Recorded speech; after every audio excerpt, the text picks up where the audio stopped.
ಎಲ್ಲರಿಗೂ ನಮಸ್ತೆ ಮತ್ತು ಸ್ವಾಗತ 9ನೇ ತರಗತಿಯ ಭೀಮೋರ್ ರಾಕ್ಷಸ ಪಾಠಕ್ಕಾಗಿ. ವಿದ್ಯಾರ್ಥಿಗಳೇ, ನಾವು ಈ ಹಿಂದೆ ಕಳೆದ ಪೀರಿಯಡ್ನಲ್ಲಿ ಒಮ್ಮೆ ಆ ಪಾಠವನ್ನಷ್ಟನ್ನು ಓದಿದ್ವಿ, ಜೊತೆಗೆ ಲೇಖಕರ ಪರಿಚಯ ಮಾಡ್ಕೊಂಡಿದ್ವಿ ಮತ್ತು ಈ ಪಾಠದಲ್ಲಿ ಬರುವಂಥ ಹೊಸ ಶಬ್ದಗಳ ಪರಿಚಯವನ್ನು ಕೂಡ ಮಾಡ್ಕೊಂಡಿದ್ವಿ. ಮುಂದುವರೆದು ಈಗ ನಾವು ಈ ಪಾಠದ ವಿಶ್ಲೇಷಣೆ ಅಂದರೆ ಒಂದೊಂದು ಸಾಲು ಕೂಡ ಏನನ್ನು ಹೇಳ್ತತೆ ಅನ್ನೋದ್ರ ಬಗ್ಗೆ ಗಮನ ಕೊಡುವಂಥ ಕೆಲಸವನ್ನು ಈಗ ನಾವು ಮಾಡೋಣ. ಭೀಮ್ ಔರ್ ರಾಕ್ಷಸ್, ಭೀಮ ಮತ್ತು ರಾಕ್ಷಸ, ಈ ಪಾಠದ ಹೆಸರಿದು, ಏಕಾಂಕಿಯ ಹೆಸರಿದು. ಈ ಪಾಠದ ಹೆಸರೇ ಹೇಳುವಾಗೆ ಇದೊಂದು ಏಕಾಂಕಿ ಆಗಿರೋದ್ರಿಂದ ಇಲ್ಲಿ ಬರುವ ಪಾತ್ರಗಳು ಯಾವ್ಯಾವು ಅಂತ ನೋಡೋಣ. ನೋಡಿ, ನಾವೀಗಾಗಲೇ ಪಾಠದಲ್ಲಿ ನೋಡಿದ್ದೀವಿ. ಒಂದನೇದು ಬ್ರಾಹ್ಮಣ, ಗರ್ಕ ಮಾಲೀಕ್. ಅಲ್ಲಿ ಚಿತ್ರ ಕಾಣಿಸುತ್ತಲ್ಲ, ಅಲ್ಲಿ ಆ ಚಿತ್ರದಲ್ಲಿ ಒಂದು ಚಿತ್ರ ಇದೆ ನೋಡಿ, ಇಲ್ಲಿ ಗರ್ಕ ಮಾಲೀಕ್, ಇವನು ಅಂದರೆ ಮನೆಯ ಮಾಲೀಕ. ಒಂದು ಮನೆ, ಆ ಮನೆಯ ಮಾಲೀಕ ಅಂದರೆ ಬ್ರಾಹ್ಮಣ ದಂಪತಿಗಳಿಗೆ ಸೇರಿದಂಥ ಮನೆ. ಸಾಮಾನ್ಯವಾಗಿ ಅಲ್ಲಿ ಪತಿಯನ್ನು ಅಥವಾ ಮನೆಯ ಯಜಮಾನನಂತ ನಾವು ಕರಿತೀವಿ. ಗಂಡ ಹೆಂಡತಿ ಇದ್ದಾಗ ಗಂಡನನ್ನು ಯಜಮಾನ ಅಂತ ಕರೆಯುವಂಥದ್ದು ಸಂಪ್ರದಾಯ. ಇದು ಗರ್ಕ ಮಾಲೀಕ್, ಮನೆಯ ಮಾಲೀಕ. ನೆಕ್ಸ್ಟು ಬ್ರಾಹ್ಮಣಿ, ಬ್ರಾಹ್ಮಣ್ ಅನ್ಯಲಿಂಗ ಬ್ರಾಹ್ಮಣಿ ಅಂದರೆ ಬ್ರಾಹ್ಮಣ, ಬ್ರಾಹ್ಮಣಿ ಅಂದರೆ ಬ್ರಾಹ್ಮಣನ ಹೆಂಡತಿ, ಬ್ರಾಹ್ಮಣಕಿ ಪತ್ನಿ. ನೋಡಿ, ಇಲ್ಲಿ ಚಿತ್ರ ಇದೆಯಲ್ಲ, ಇಲ್ಲಿ ಆಕೆ ಏನೋ ಹೇಳ್ತಾ ಇದ್ದಾಳಲ್ಲ, ಆ ಚಿತ್ರ, ಆಕೆ ಬ್ರಾಹ್ಮಣಿ. ಇನ್ನು ಕುಂತಿ, ಯಾರು ಈಕೆ ಕುಂತಿ? ನಿಮಗೆಲ್ಲ ಗೊತ್ತಿದೆ, ಮಹಾಭಾರತದಲ್ಲಿ ಬರುವಂಥ ಪ್ರಮುಖವಾದ ಪಾತ್ರಗಳಲ್ಲಿ ಕುಂತಿಯ ಪಾತ್ರವು ಒಂದು. ಭೀಮ್ಕಿ ಮಾತಾ, ಭೀಮನ ತಾಯಿ ಈಕೆ ಕುಂತಿ. ನೋಡಿ, ಇಲ್ಲೇ ನೋಡಿ ಕುಂತಿಯ ಚಿತ್ರ ಇದೆಯಲ್ಲ ಈ ಕಡೆ, ಇದು ಕುಂತಿಯ ಚಿತ್ರ. ಇನ್ನು ಭೀಮ ಯಾರು? ಕುಂತಿಕ ಪುತ್ರ, ಕುಂತಿಯ ಮಗ. ಅಂದರೆ ಈ ಇಡೀ ಏಕಾಂಕಿಯ ಮುಖ್ಯ ಪಾತ್ರಧಾರಿ, ಅಂದರೆ ಇಂಗ್ಲೀಷ್ನ ನಾವು ಹೀರೋ ಅಂತ ಏನು ಕರಿತೀವಲ್ಲ, ಹೀರೋ ಅವನು. ನೆಕ್ಸ್ಟು ಬಕಾಸುರ್, ಬಕಾಸುರ್ ಅಂದರೆ ಯಾರು? ಒಬ್ಬ ರಾಕ್ಷಸ ಅವನು. ಈ ಕಥೆಯ, ಈ ಕಥಾನಕದ ವಿಲನ್ ಅಂದರೆ ದುಷ್ಟ ಪಾತ್ರಧಾರಿ ಇವನು. ನೋಡಿ, ಇಲ್ಲೊಂದು ಚಿತ್ರ ಇದೆಯಲ್ಲ, ಅಲ್ಲಿ ಅವನಿಗೊಂದು ಕೊಂಬನ್ನು ಬರಂಗೆ ಮಾಡಿದ್ದಾರೆ. ಅಂದರೆ ರಾಕ್ಷಸರು ಅಂತಂದರೆ ಸ್ವಲ್ಪ ವಿಕಾರವಾಗಿರುವಂಥದ್ದನ್ನು ತೋರಿಸ್ಲಿಕ್ಕೆ ಹಂಗೆ ಮಾಡಿದ್ದಾರೆ. ಅಂದರೆ ರಾಕ್ಷಸರು ಕೊಂಬಿರ್ತವೆ ಅಂತಲ್ಲ, ದುಷ್ಟ ಗುಣಗಳೇ ಅವರ ಕೊಂಬಿದ್ದಂಗೆ ಅಂತ. ಇದು ಈ ಕಡೆ ಇದನ್ನೆಲ್ಲ ಅವನು ಭೀಮ ಅವನನ್ನು ವಧೆ ಮಾಡ್ತಾ ಇರುವಂಥ ಒಂದು ಚಿತ್ರ. ಇದಲ್ಲದೆ ಈ 5 ಪಾತ್ರಗಳಲ್ಲದೆ ಇಲ್ಲೊಂದು ಪಾತ್ರ ಇದೆ ನೋಡಿ, ಇಲ್ಲ ಹಿಂದ್ಗಡೆ ಕಾಣಿಸುತ್ತಲ್ಲ, ಅಲ್ಲಿ ಒಂದು ಹುಡುಗಿ ಇದ್ದಾಳಲ್ಲ, ಹುಡುಗಿ ಯಾರಪ್ಪ ಅಂದರೆ ಈ ಬ್ರಾಹ್ಮಣ ದಂಪತಿಗಳ ಮಗಳು. ಒಟ್ಟಾರೆಯಾಗಿ ಈ 5 ಪಾತ್ರಗಳು, 6 ಪಾತ್ರಗಳು ಈ ಏಕಾಂಕಿಯಲ್ಲಿ ಬರುವಂಥದ್ದು. 6 ಪಾತ್ರಗಳಲ್ಲಿ ಏಕಾಂಕಿ ಅದ್ಭುತವಾಗಿ ಮೂಡಿ ಬಂದಿದೆ. ಮುಂದುವರೆದು ನೋಡೋಣ ಈಗ. ಮೊದಲದು ಈ ಪಾಠದ ಆಶಯ. ಯಹ ಏಕ ಪೌರಾಣಿಕ ಏಕಾಂಕಿ ಹೈ, ಇದು ಒಂದು ಪೌರಾಣಿಕ ಏಕಾಂಕಿ. ಪೌರಾಣಿಕ ಅಂದರೆ ಪುರಾಣಕ್ಕೆ ಸಂಬಂಧಪಟ್ಟಂಥದ್ದು ಪೌರಾಣಿಕ, ಇತಿಹಾಸಕ್ಕೆ ಸಂಬಂಧಪಟ್ಟಂಥದ್ದು ಐತಿಹಾಸಿಕ, ಶಿಕ್ಷಣಕ್ಕೆ ಸಂಬಂಧಪಟ್ಟಂಥದ್ದು ಶೈಕ್ಷಣಿಕ, ಸಮಾಜಕ್ಕೆ ಸಂಬಂಧಪಟ್ಟದ್ದು ಸಾಮಾಜಿಕ. ಹೀಗೆ ಪೌರಾಣಿಕ ಅನ್ನುವಂಥ ಅರ್ಥ ಏನಪ್ಪ ಅಂದರೆ ಪುರಾಣ. ಅಂದರೆ ಈ ಪುರಾಣಕ್ಕೂ ಇತಿಹಾಸಕ್ಕೂ ಏನು ವ್ಯತ್ಯಾಸ ಅಂತ ಹೇಳಿದರೆ, ಈ ಪುರಾಣ ಅಥವಾ ಪೌರಾಣಿಕ ಹಿನ್ನೆಲೆಯಲ್ಲಿ ಬಂದಂಥವಕ್ಕೆ ಸಾಕ್ಷಿ ಆಧಾರಗಳು ಸಿಕ್ಕೋದಿಲ್ಲ. ಐತಿಹಾಸಿಕ ಅಂದರೆ ಅದಕ್ಕೆ ಸಂಬಂಧಪಟ್ಟಂಥ ಸಾಕ್ಷಿ ಆಧಾರಗಳು ಸಿಗ್ತವೆ. ಪೌರಾಣಿಕ ಒಂದು ಸಾಮಾನ್ಯವಾಗಿ ಕಲ್ಪನೆ. ಉದಾಹರಣೆಗೆ ಪೌರಾಣಿಕ ಅನೇಕ ಕಥೆಗಳನ್ನು ನಾವು ಕೇಳ್ತೀವಿ. ಏನು, ಶಿವ ಅಂದರೆ ಹಿಂಗಿರ್ತಾನೆ, ಅಥವಾ ಅವನು ಎಂಥದ್ದು ನಾಟ್ಯ ಮಾಡ್ತಾನೆ, ಅಥವಾ ಅವನಿಗೆ 3ನೇ ಕಣ್ಣಿದೆ, ಅದನ್ನು ತೆಗೆದುಬಿಟ್ರೆ ಇಡೀ ಜಗತ್ತೆಲ್ಲ ಸುಟ್ಟು ಹೋಗುತ್ತೆ. ಇವೆಲ್ಲ ಕಲ್ಪನೆಗಳಿವು. ಇವು ವಾಸ್ತವವಾಗಿ ಇವಕ್ಕೆ ಯಾವಕ್ಕೂ ಕೂಡ ಸಾಕ್ಷಿ ಇಲ್ಲ. ಆದರೆ ಒಂದು ತಲತಲಾಂತರದಿಂದ ಒಂದು ನಂಬಿಕೆ ಇದೆ. ಇದನ್ನು ನಾವು ಪೌರಾಣಿಕ ಅಥವಾ ಪೌರಾಣಿಕ ಏಕಾಂಕಿ ಅಂದರೆ ಕಥೆ, ಇಲ್ಲಿ ಪೌರಾಣಿಕ ಅಂತ ಕರಿತೀವಿ ನಾವು. ಹಾಗಾಗಿ ಇದೊಂದು ಪೌರಾಣಿಕ ಏಕಾಂಕಿ. ಅಂದರೆ ಯಾಕಿಲ್ಲಿ ಪೌರಾಣಿಕ ಅಂತ ಬಳಸಿದರೆ ಅಂದರೆ ಇವಕ್ಕೆ ಸಾಕ್ಷಿ ಇಲ್ಲ. ಸರ್, ಅಲ್ಲಿ ನೀವು ರಾಕ್ಷಸ ಅಂತ ಇದ್ನಲ್ಲ, ಅವನಿದ್ನ, ಅವನಿಗೆ 2 ಕೊಂಬದವಲ್ಲ ಚಿತ್ರದಾಗೆ, ಆ ಕೊಂಬಿದ್ವಾ ಅಂತ ಕೇಳಿದ್ರೆ ಅದಕ್ಕೆ ಸಾಕ್ಷಿಯನ್ನು ಕೊಡಲಿಕ್ಕೆ ಸಾಧ್ಯ ಇಲ್ಲ. ಒಂದು ಕಾಲ್ಪನಿಕ. ಹಾಗಾಗಿ ಇದನ್ನು ಪೌರಾಣಿಕ ಅಂತ ಕರೀತಾರೆ. ಭೀಮ್ ಕೆ ದ್ವಾರ ಬಕಾಸುರ ಕಾ ವಧ್ ಇಸ್ ಏಕಾಂಕಿಕ ಕಥಾಸಾರ ಹೈ. ಭೀಮನ ಮೂಲಕ ಬಕಾಸುರನ ವಧೆ ಮಾಡುವಂಥದ್ದು ಈ ಪೌರಾಣಿಕ ಕಥೆಯ ಸಾರ. ಏನು, 1 ಲೈನ್ ಸ್ಟೇಟ್ಮೆಂಟ್, ಸಿಂಗಲ್ ಲೈನ್, ಒಂದೇ ಲೈನ್ನಲ್ಲಿ ಇಡೀ ಕಥೆಯ ಸಾರಾಂಶ ಹೇಳ್ರಪ್ಪ ಅಂತಂದರೆ ಭೀಮನ ಮೂಲಕ ಬಕಾಸುರನ ವಧೆ, ಬಕಾಸುರನಂತ ರಾಕ್ಷಸನ ನಾಶ, ಸಂಹಾರ. ದಾನವತಾ ಪರ್ ಮಾನವತಾ ಕಿ ಜೀತ್, ಇದೇನನ್ನು ಸೂಚಿಸುತ್ತಪ್ಪ ಅಂತ ಹೇಳಿದ್ರೆ ದಾನವತ ಮಾನವತ ಇವೆರಡು ವಿರುದ್ಧ ಶಬ್ದಗಳು. ದಾನವಸ ಅಂತಂದ್ರೆ ದಾನವರು ಅಂದ್ರೆ ರಾಕ್ಷಸರು ಅಂತ, ಮಾನವರು ಅಂದ್ರೆ ಅದಕ್ಕೆ ವಿರುದ್ಧವಾಗಿರುವಂಥವ್ರು, ಅಂದ್ರೆ ಮಾನವೀಯ ಗುಣಗಳನ್ನು ಉಳ್ಳುವಂಥವ್ರು ಮಾನವರು, ದಾನವೀಯ ಗುಣಗಳನ್ನು ಉಳ್ಳುವಂಥವ್ರು ದಾನವರು, ಅಂದ್ರೆ ರಾಕ್ಷಸ ಗುಣಗಳನ್ನು ಉಳ್ಳಂಥವ್ರು. ಈ ಮಾನವೀಯರಿಗೂ ದಾನವೀಯರಿಗೂ ವ್ಯತ್ಯಾಸ ಏನಪ್ಪ ಅಂದ್ರೆ ಈ ಮಾನವೀಯರಿಗೆ ಅಂತಃಕರಣ ಇದೆ, ನ್ಯಾಯ, ನಿಷ್ಠೆ, ಈ ಥರದ ಒಳ್ಳೆಯ ಸದ್ಗುಣಗಳಿರ್ತವೆ. ಆದರೆ ಈ ದಾನವೀಯ ಗುಣವುಳ್ಳವರಿಗೆ ಯಾವ ಇರಲ್ಲ, ಅಂತಃಕರಣ ಹೀನರಾಗಿರ್ತಾರೆ, ನ್ಯಾಯ ನಿಷ್ಠೆ ಗೊತ್ತಿಲ್ಲ, ಏನಿದ್ರು ಅವ್ರದ್ದು ಬಲ ಪ್ರಯೋಗ ಮಾಡೋದು, ಕುತಂತ್ರ ಮಾಡೋದು, ಮೋಸ ಮಾಡೋದು, ಹೆಂಗಾದ್ರೂ ಮಾಡಿ ದಬ್ಬಾಳಿಕೆ ಮಾಡೋದು ಅಥವಾ ತಮ್ಮ ಸ್ವಾರ್ಥ ಲಾಲಸೆಗಳನ್ನು ಈಡೇರಿಸಿಕೊಳ್ಳೋದು ಆಗಿರ್ತದೆ ದಾನವರದು. ಹೀಗೆ ಈ ದಾನವತೆಯ ಮೇಲೆ ಮಾನವತೆಯ ಜೀತ್ ಅಂದ್ರೆ ಗೆಲುವು ಅಂತ. ಗೆಲುವು ಇದಕ್ಕೆ ವಿರುದ್ಧ ಶಬ್ದ ಹಾರ್ ಜೀತ್, ಗೆಲುವು. ಮತ್ತು ಇದನ್ನ ಇನ್ನೊಂದು ಶಬ್ದಗಳೆಲ್ಲ ಹೇಳೋದಾದ್ರೆ ಅಚ್ಛಾಯಿ ಕೆ ಸಾಮ್ನೆ ಬುರಾಯಿ ಕಿ ಹಾರ್. ಅಚ್ಛಾಯಿ ಒಳ್ಳೆಯತನ, ಅಚ್ಛಾ ಒಳ್ಳೆಯ, ಅಚ್ಛಾಯಿ ಒಳ್ಳೆಯತನ, ಬುರಾ ಕೆಟ್ಟ, ಅಚ್ಚ ವಿಲೋಮ ಶಬ್ದ ಏನಾಗುತ್ತೆ ಬುರಾ ಆಗುತ್ತೆ. ಬುರಾಯಿ ಅಂದ್ರೆ ಕೆಟ್ಟತನ ಅಥವಾ ದುಷ್ಟತನ. ಈ ಒಳ್ಳೆಯದರ ವಿರುದ್ಧ ಕೆಟ್ಟದ್ದರ ಸೋಲು, ಸೋಲು ಇಸ್ ಏಕಾಂಕಿಕ ಸಂದೇಶ, ಈ ಏಕಾಂಕಿಯ ಸಂದೇಶ ಆಗಿದೆ ಅಂತ. ಅಂದ್ರೆ ಯಾವಾಗಲೂ ಕೂಡ ಒಳ್ಳೆಯದಕ್ಕೆ ಗೆಲುವು, ಮಾನವೀಯ ಅಂತಃಕರಣಕ್ಕೆ ಗೆಲುವು. ತಾತ್ಕಾಲಿಕವಾಗಿ ಈ ದಾನವೀಯ ಗುಣಗಳು ವಿಜೃಂಭಿಸ್ಬೋದು. ಏನಪ್ಪ ಒಳ್ಳೆಯವರಿಗೆ ಏನು ಕಾಲ ಅಲ್ಲ, ಭಾಳ ಸರಿ ಅಂತಿರ್ತಾರೆ, ಇದು ಒಳ್ಳೆಯವರಿಗೆ ಕಾಲ ಅಲ್ಲಪ್ಪ ಹಂಗೆ ಅಂತ ಅಂತಿರ್ತಾರೆ. ಆದರೆ ಆ ಒಳ್ಳೆಯವರಿಗೆ ಕಾಲ ಅಲ್ಲ ಅನ್ನೋದು ಒಂದು ಕ್ಷಣಿಕ ಕಾಲ ಮಾತ್ರ. ಆ ಕೆಟ್ಟವನು ಯಾವಾಗಲೂ ಕೂಡ ಕೆಟ್ಟದ್ದನ್ನೇ ಮಾಡ್ಕೊಂಡು ಹೋಗ್ಲಿಕ್ಕೆ ಸಾಧ್ಯ ಇಲ್ಲ. ಅವನು ಒಂದಲ್ಲ ಒಂದಿನ ಪಾಠವನ್ನು ಕಲಿಬೇಕಾಗತ್ತೆ. ಅಂತಹ ಒಂದು ಸಂದೇಶವನ್ನು ಸಾರುವಂಥ ಏಕಾಂಕಿ ಇದು. ನೋಡೋಣ ಈ ಮಾತುಗಳು ಎಷ್ಟರ ಮಟ್ಟಿಗೆ ಈ ಏಕಾಂಕಿನಲ್ಲಿ ಅಡಕಾಗಿದ್ದಾವೆ ಅನ್ನೋದನ್ನು ನಾವು ನೋಡ್ಕೊಂತ ಮುಂದಕ್ಕೆ ಹೋಗೋಣ. ಪಹಲ ದೃಶ್ಯ, ಮೊದಲ ದೃಶ್ಯ ಇದು. ಪಹಲ ಮೊದಲು, ಇನ್ನೊಂದು ಸಂಖ್ಯೆನಲ್ಲಿ ತಿಳ್ಕೊಬೇಕು ನೀವು. 1 2 3 4 5 6 7 8 ಇವೆಲ್ಲ ಸಂಖ್ಯೆಗಳು. ಆದರೆ ಇವನ್ನೇ ಎಲ್ಲ ಕಡೆಗೂ ಬಳಸಲ್ಲ ನಾವು. ಕನ್ನಡದಲ್ಲೂ ಕೂಡ ಏನು ಮಾಡ್ತೀವಿ ನಾವು 1 2 3 ಅಂತ ಬಳಸ್ತೀವಿ. ಆದಾಗ್ಯೂ ಕೂಡ ಪ್ರಥಮ, ದ್ವಿತೀಯ, ತೃತೀಯ, ಚತುರ್ಥ, ಪಂಚಮಿ ಅಂತ ಬಳಸ್ತೀವಲ್ಲ, ಅಥವಾ ಮೊದಲನೆಯ, ಎರಡನೆಯ, ಮೂರನೆಯ ಅಂತ ಬಳಸ್ತೀವಲ್ಲ. ಹಾಗೆ ಪಹಲ ಅನ್ನೋದು ಮೊದಲನೆಯ, ದೂಸರಾ ಎರಡನೆಯ, ತೀಸರಾ ಮೂರನೆಯ, ಚೌಥಾ ನಾಲ್ಕನೆಯ, ಛಠವಾ ಆರನೆಯ, ಸಾತ್ವಾ ಆಟ್ವಾ ಅಂತ ಕರಿತೀವಿ. ಉದಾಹರಣೆಗೆ ನಿಮ್ಮ ತರಗತಿ ಎಷ್ಟೇ ತರಗತಿಯಲ್ಲಿ ಓದ್ತಾ ಇದೀಯಾ, ತುಮ್ ಕೌನ್ಸಿ ಕಕ್ಷಾ ಮೇ ಪढ़ रही हो ಅಂತ ಯಾರಾದ್ರೂ ಕೇಳಿದ್ರೆ ನೀನು ಅವಾಗ ಹೇಳ್ಬೇಕಾಗುತ್ತೆ ಮೈ 9वीं ಕಕ್ಷಾ ಮೇ ಪढ़ रही हूं, ನಾನು 9ನೇ ತರಗತಿಯಲ್ಲಿ ಓದುತ್ತಿದ್ದೇನೆ. ನೇಯ ಅಂತ ಬರುತ್ತಲ್ಲ, ಅವಾಗ ಅದಕ್ಕೆ ಪಹಲಾ ದೂಸರಾ ಅಂತ ಹೇಳ್ತಾರೆ.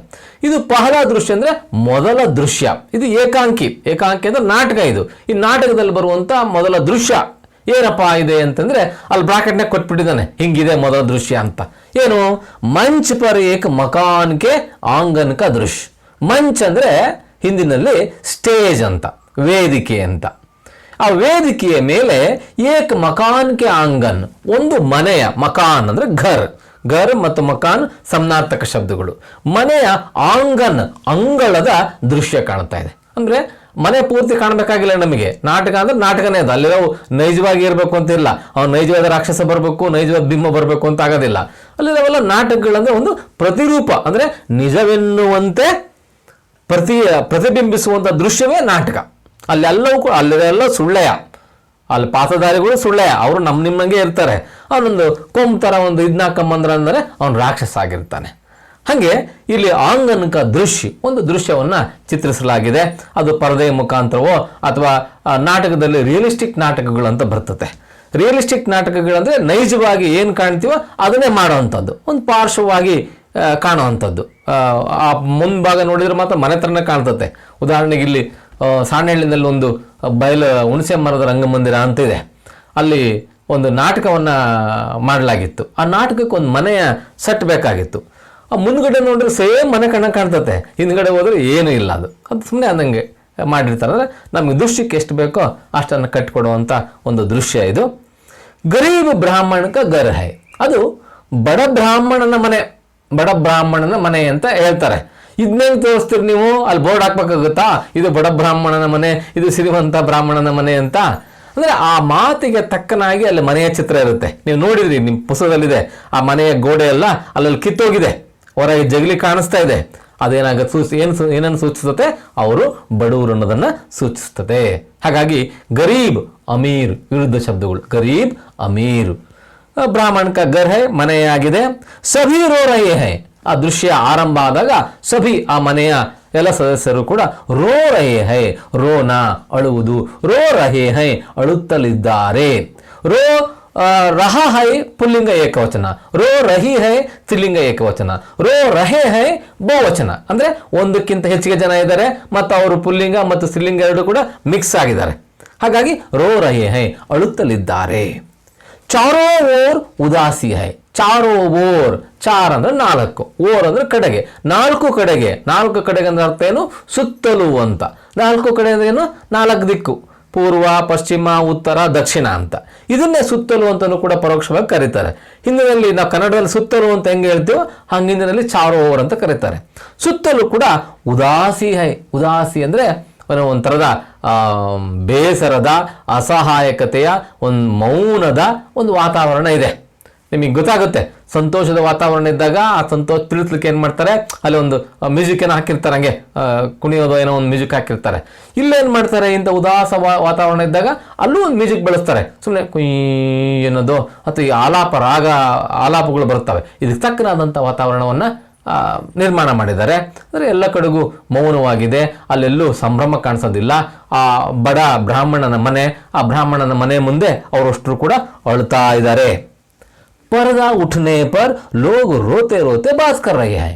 ಪರದಾ ಉಠನೆ ಪರ್, ಪರದೆ ಎದ್ದ ನಂತರ ಜನ ಲೋಗ್ ರೋತೆ ರೋತೆ, ಅಳ್ತಾ ಅಳ್ತಾ ಬಾತ್ ಕರ್ ರಹೆ ಹೈ, ಮಾತನ್ನ ಆಡುತ್ತಿದ್ದಾರೆ. ಇದೇನು ಸರ್ ಇದು ಪರದಾ ಉಠನೆ ಪರ್ ಅಂತಂದ್ರೆ?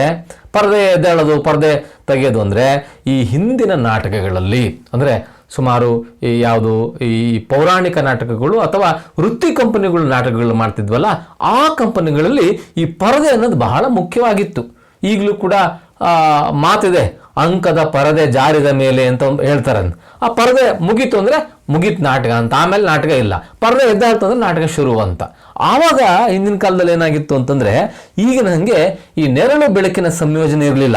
ಈಗ ಏನು ಮಾಡ್ತಾರೆ ಅಂತಂದ್ರೆ, ಆ ಬೆಳಕನ್ನು ಕಡಿಮೆ ಮಾಡಿಬಿಟ್ರು ಅಂದ್ರೆ ಅಲ್ಲಿ ದೃಶ್ಯ ಕಾಣೆ ಆಗ್ತತೆ, ಮತ್ತು ಬೇರೆ ದೃಶ್ಯ ಆರಂಭ ಆದ ತಕ್ಷಣಕ್ಕೆ ಮತ್ತೆ ಬೆಳಕನ್ನು ಬಿಟ್ಬಿಡ್ತಾರೆ. ಆವಾಗ ಇಷ್ಟು ಟೆಕ್ನಾಲಜಿ ಇರಲಿಲ್ಲ, ಬೆಳಕಿನ ಟೆಕ್ನಾಲಜಿ ಇರಲಿಲ್ಲ. ಅದಕ್ಕೇನು ಮಾಡ್ಯಾರಪ್ಪ ಅಂದರೆ ಒಂದು ಪರದೆ ಬಿಡೋರು. ಪರದೆ ಬಿಟ್ಟರು ಅಂದರೆ ನಾಟಕ ಮುಗೀತು ಅಂತ, ಪರದೆ ಎದ್ದಾಳ್ತು ಅಂದರೆ ನಾಟಕ ಶುರು ಅಂತ. ಆ ಪರದೆ ಮುಚ್ಚಿರ್ತದೆ ಮೊದಲು, ಅವ್ರು ಹಿಂದ್ಗಡೆ ಎಲ್ಲ ಏನು ಮಾಡ್ಯಾರಪ್ಪ ಅಂದರೆ ಸೆಟ್ ಮಾಡ್ಕೊಳ್ಳೋರು, ಎಲ್ಲ ಏನೇನು ಪಾತ್ರಕ್ಕೆ ಬೇಕು ಅವನ್ನೆಲ್ಲ ಮಾಡ್ಕೊಳ್ಳೋರು. ಆ ಪರದೆ ಎದ್ದ ತಕ್ಷಣಕ್ಕೆ ಅವ್ರು ತಮ್ಮ ಮಾತುಗಳನ್ನು ಶುರು ಮಾಡೋರು. ಆ ಹಿಂದಿನಲ್ಲಿ ಇಲ್ಲಿ ಪರದೆ ಉಟ್ನೆ ಪರ್ ಅಂತ ಇದೆ. ಅಲ್ಲಿ ಕೊನೆಗೂ ಬರುತ್ತೆ, ಅಲ್ಲಿ ಪರದಾ ಗಿರ್ಗಯ ಅಥವಾ ಸಮಾಪ್ತ ಹೋಚುಕ ಅಂತ ಒಂದು ಪದ ಬರ್ತದೆ ಅಲ್ಲಿ. ಅಂದರೆ ಪರದೆ ಏಳುವುದು, ಪರದೆ ಬೀಳುವುದು. ಪರದೆ ಬೀಳೋದು ಅಂದ್ರೆ ಅರ್ಥ ಮುಗಿಯೋದು, ಪರದೆ ಏಳೋದು ಅಂದರೆ ನಾಟಕ ಇದು ಶುರು ಆಗೋದು ಅಂತ ಅರ್ಥ ಆಗುತ್ತೆ. ಅರ್ಥ ಆಯ್ತಲ್ಲ? ಈಗ ದೃಶ್ಯ ಏನಿದೆಯಪ್ಪ ಅಂತಂದ್ರೆ, ಅದು ನೋಡ್ತಿದ್ದಂಕ್ಲೆ ಏನಾಗುತ್ತೆ ಅನ್ನೋದು ಗೊತ್ತಾಗುತ್ತೆ. ಒಂದು ಸ್ಟೇಜ್ ಮೇಲೆ ಒಂದು ಮನೆ ಇದೆ, ಮನೆಯ ಮುಂದೆ ಅಂಗಳದ ವಾತಾವರಣ, ಅದೊಂದು ಬಡ ಬ್ರಾಹ್ಮಣನ ಮನೆ ಅಂತ ಗೊತ್ತಾಗಿದೆ ನಮಗೆ. ಆಮೇಲೆ ಎಲ್ಲ ಕಡೆಗೂ ಒಂಥರದ ಮೌನವಾದ ವಾತಾವರಣ ಇದೆ. ಆ ಮನೆಯ ಸದಸ್ಯರೆಲ್ಲರೂ ಕೂಡ ಅಳುತ್ತಾ ಇದ್ದಾರೆ. ಇದು ಏನನ್ನು ಸೂಚಿಸುತ್ತಪ್ಪ ಅಂದರೆ, ಏನೋ ಅವರಿಗೆ ನೋವಾಗಿದೆ, ದುಃಖ ಆಗಿದೆ, ಆತಂಕ ಆಗಿದೆ, ಒಟ್ಟು ಯಾವುದೋ ಸಂಕಷ್ಟಕ್ಕೆ ಸಿಲುಕಿದ್ದಾರೆ ಅನ್ನುವಂಥ ವಾತಾವರಣವನ್ನು ನಾಟಕದ ಆರಂಭದಲ್ಲಿ ತಿಳಿಸಲಾಗುತ್ತೆ. ಮೊದಲನೇ ಮಾತು ಬ್ರಾಹ್ಮಣಿ. ನಾವು ಪಾತ್ರ ಪರಿಚಯ ಮಾಡ್ಕೊಂಡಿದ್ವಲ್ಲ, ಬ್ರಾಹ್ಮಣ್ ಮತ್ತು ಬ್ರಾಹ್ಮಣಿ ಅಂತ. ಬ್ರಾಹ್ಮಣಿ, ಆ ಬ್ರಾಹ್ಮಣನ ಹೆಂಡ್ತಿ ಇದ್ದಾಳಲ್ಲ, ಅವಳು ಏನು ಮಾಡ್ತಾಳೆ, ಶುರು ಮಾಡ್ತಾಳೆ. ಮೊದಲನೇ ಮಾತು ಏನು, ರೋಕರ್. ಬ್ರಾಕೆಟ್ನ ಕೊಡಲಾಗಿದೆ. ರೋಕರ್ ಅಂದ್ರೆ ಅಳುತ್ತಾ ಅಳುತ್ತಾ. ಹಸ್ಕರ್, ಅಟ್ಟಹಾಸ್ಕೆ ಅಂತ ಕೆಲವು ಬರ್ತದೆ. ಅಂದ್ರೆ ಲೇಖಕರು ಬರಿಬೇಕಾದ್ರೆ ಬ್ರಾಕೆಟ್ನ ಕೊಟ್ಟಿರ್ತಾರೆ. ಹಾಗಂತ ನೀನು ನಾಟಕ ಮಾಡ್ಬೇಕಾದ್ರೆ ಬ್ರಾಹ್ಮಣಿ ರೋಕರ್ ಅಂತ ನಾನು ಅಳುತ್ತಾ ಅಂತ ನೀನು ಮಾತಾಡಂಗಿಲ್ಲ ಅಲ್ಲಿ. ಅಂದ್ರೆ ಅದು ಸೂಚನೆ ಅಷ್ಟೇ. ಅದು ಯಾರಿಗೆ, ಪಾತ್ರಧಾರಿಗಳಿಗೆ ಮತ್ತು ಓದುಗರಿಗೆ ಸೂಚನೆಯ ಹೊರತು ಆ ಡೈಲಾಗ್ ಅಲ್ಲ, ಅದು ಮಾತುಗಳಲ್ಲ. ಅದು ಅಲ್ಲಿ ಒಂದು ತಮಾಷೆ ಬರ್ತದೆ ಕನ್ನಡದ ನಾಟಕಗಳಲ್ಲಿ. ಹಿಂದೆ ನಾಟಕದಲ್ಲಿ ಹಿಂಗೆ ಬ್ರಾಕೆಟ್ನಲ್ಲಿ ಬರೆಯರು ಏನು, ಈಗ ಕತ್ತಿಯನ್ನು ಹಿರಿಯುವನು ಅಂತ ಒಂದು ಬರ್ತದೆ. ಹೊರೆಯಿಂದ ಕತ್ತಿಯನ್ನು ಹಿರಿದು ಅಂತ ಒಂದು ಮುಂದಿನ ಡೈಲಾಗ್ ಹೇಳಬೇಕು. ಅವನು ಅದನ್ನೇ ಹೇಳ್ತಾನೆ, ಈಗ ಕತ್ತಿಯನ್ನು ಹಿರಿಯುವನು ಹಾ ಶೂರ ಅಂತ. ಅದು ಏನದು, ಸಾಹಿತ್ಯವನ್ನು ಓದ್ಕೋಬೇಕಾದ್ರೆ ನೀವೇನು ಮಾಡಬೇಕು, ಈ ಸೂಕ್ಷ್ಮತೆಗಳನ್ನ ಅರ್ಥ ಮಾಡ್ಕೋಬೇಕಾಗತ್ತೆ. ನಾಟಕದಲ್ಲಿ ಬ್ರಾಕೆಟ್ನಲ್ಲಿ ಯಾಕೆ ಬಳಸ್ತಾರೆ ಏನೋ ಅಂತ. ಇದು ಆ ಪಾತ್ರಧಾರಿಗೆ ಸೂಚನೆ. ಅಂದರೆ ಓದುಗರಿಗೂ ಸೂಚನೆ, ಅದನ್ನ ಹೇಳಬೇಕಾಗಿಲ್ಲ, ಅದನ್ನ ಅರ್ಥ ಮಾಡ್ಕೋಬೇಕು. ಇಲ್ಲಿ ರೋಕರ್ ಅಳ್ತಾ ಬ್ರಾಹ್ಮಣಿ ಶುರು ಮಾಡ್ತಾಳೆ. ಮೈ ಕಹತಿ ಹೂ ತು ಮುಜೆ ಜಾನೆ ದೋ. ಆರಂಭ. ಮೈ ಕಹತಿ ಹೂ, ನಾನು ಹೇಳ್ತಾ ಇದ್ದೇನೆ, ತುಮ್ ಮುಜೆ ಜಾನೆ ದೋ, ನನಗೆ ಹೋಗ್ಲಿಕ್ಕೆ ಬಿಡು. ಬಚ್ಚೆ ತೋ ಬಡೆ ಹೋಗಯೇ ಹೈ, ಮಕ್ಕಳಂತೂ ಈಗಾಗಲೇ ದೊಡ್ಡವರಾಗಿದ್ದಾರೆ. ಬಡೆ ಹೋಗಯೇ ಹೈ, ದೊಡ್ಡವರಾಗಿದ್ದಾರೆ. ಉನ್ಹೇ ಸಂಭಾಲನೆ ಮೇ ಕೋಯಿ ಕಠಿನಾಯಿ ನಹಿ ಹೋಗಿ, ಅವರನ್ನು ನಿರ್ವಹಿಸಿದ್ರಲ್ಲಿ, ಸಂಭಾಲನ ಅಂದರೆ ನಿರ್ವಹಿಸು ಅಥವಾ ಅವರನ್ನು ಮ್ಯಾನೇಜ್ ಮಾಡು ಅಥವಾ ಅವ್ರನ್ನ ನೋಡ್ಕೊಳ್ಳೋದ್ರಲ್ಲಿ ಕೋಯಿ ಕಠಿನಾಯಿ ಹೋಗಿ, ಯಾವುದೇ ಕಷ್ಟ ಆಗೋದಿಲ್ಲ. ಈಗಿನ ಸಣ್ಣ ಹುಡುಗರಲ್ಲ, ಅವರು ಹಾಲು ಕುಡಿಯೋ ಮಕ್ಕಳಲ್ಲ, ಅವೀಗ ದೊಡ್ಡವಾಗ್ಬಿಟ್ಟಿದ್ದಾವೆ. ಹಾಗಾಗಿ ಅವ್ರು ನೋಡ್ಕೊಳ್ಳೋಕ್ಕೆ ಏನೂ ತೊಂದರೆ ಆಗೋದಿಲ್ಲ. ನಾನು ಹೋದರೆ ನನಗೆ ಹೋಗ್ಲಿಕ್ಕೆ ಬಿಡು ಅಂತ ಇವಳು ಶುರು ಮಾಡ್ತಾಳೆ.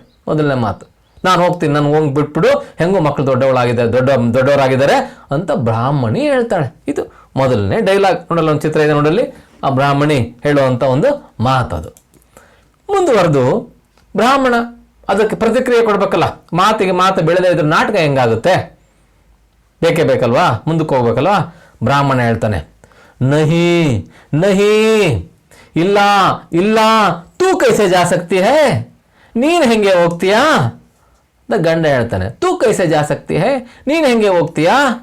ತೂ ಚಲಿ ಜಾಯೇಗಿ ತೋ ಘರ್ ಮೇ ಕ್ಯಾ ರಹೇಗಾ, ನೀನು ಹೊರಟು ಹೋದರೆ ಮನೆಯಲ್ಲಿ ನೇನೆ ಇರ್ತದೆ.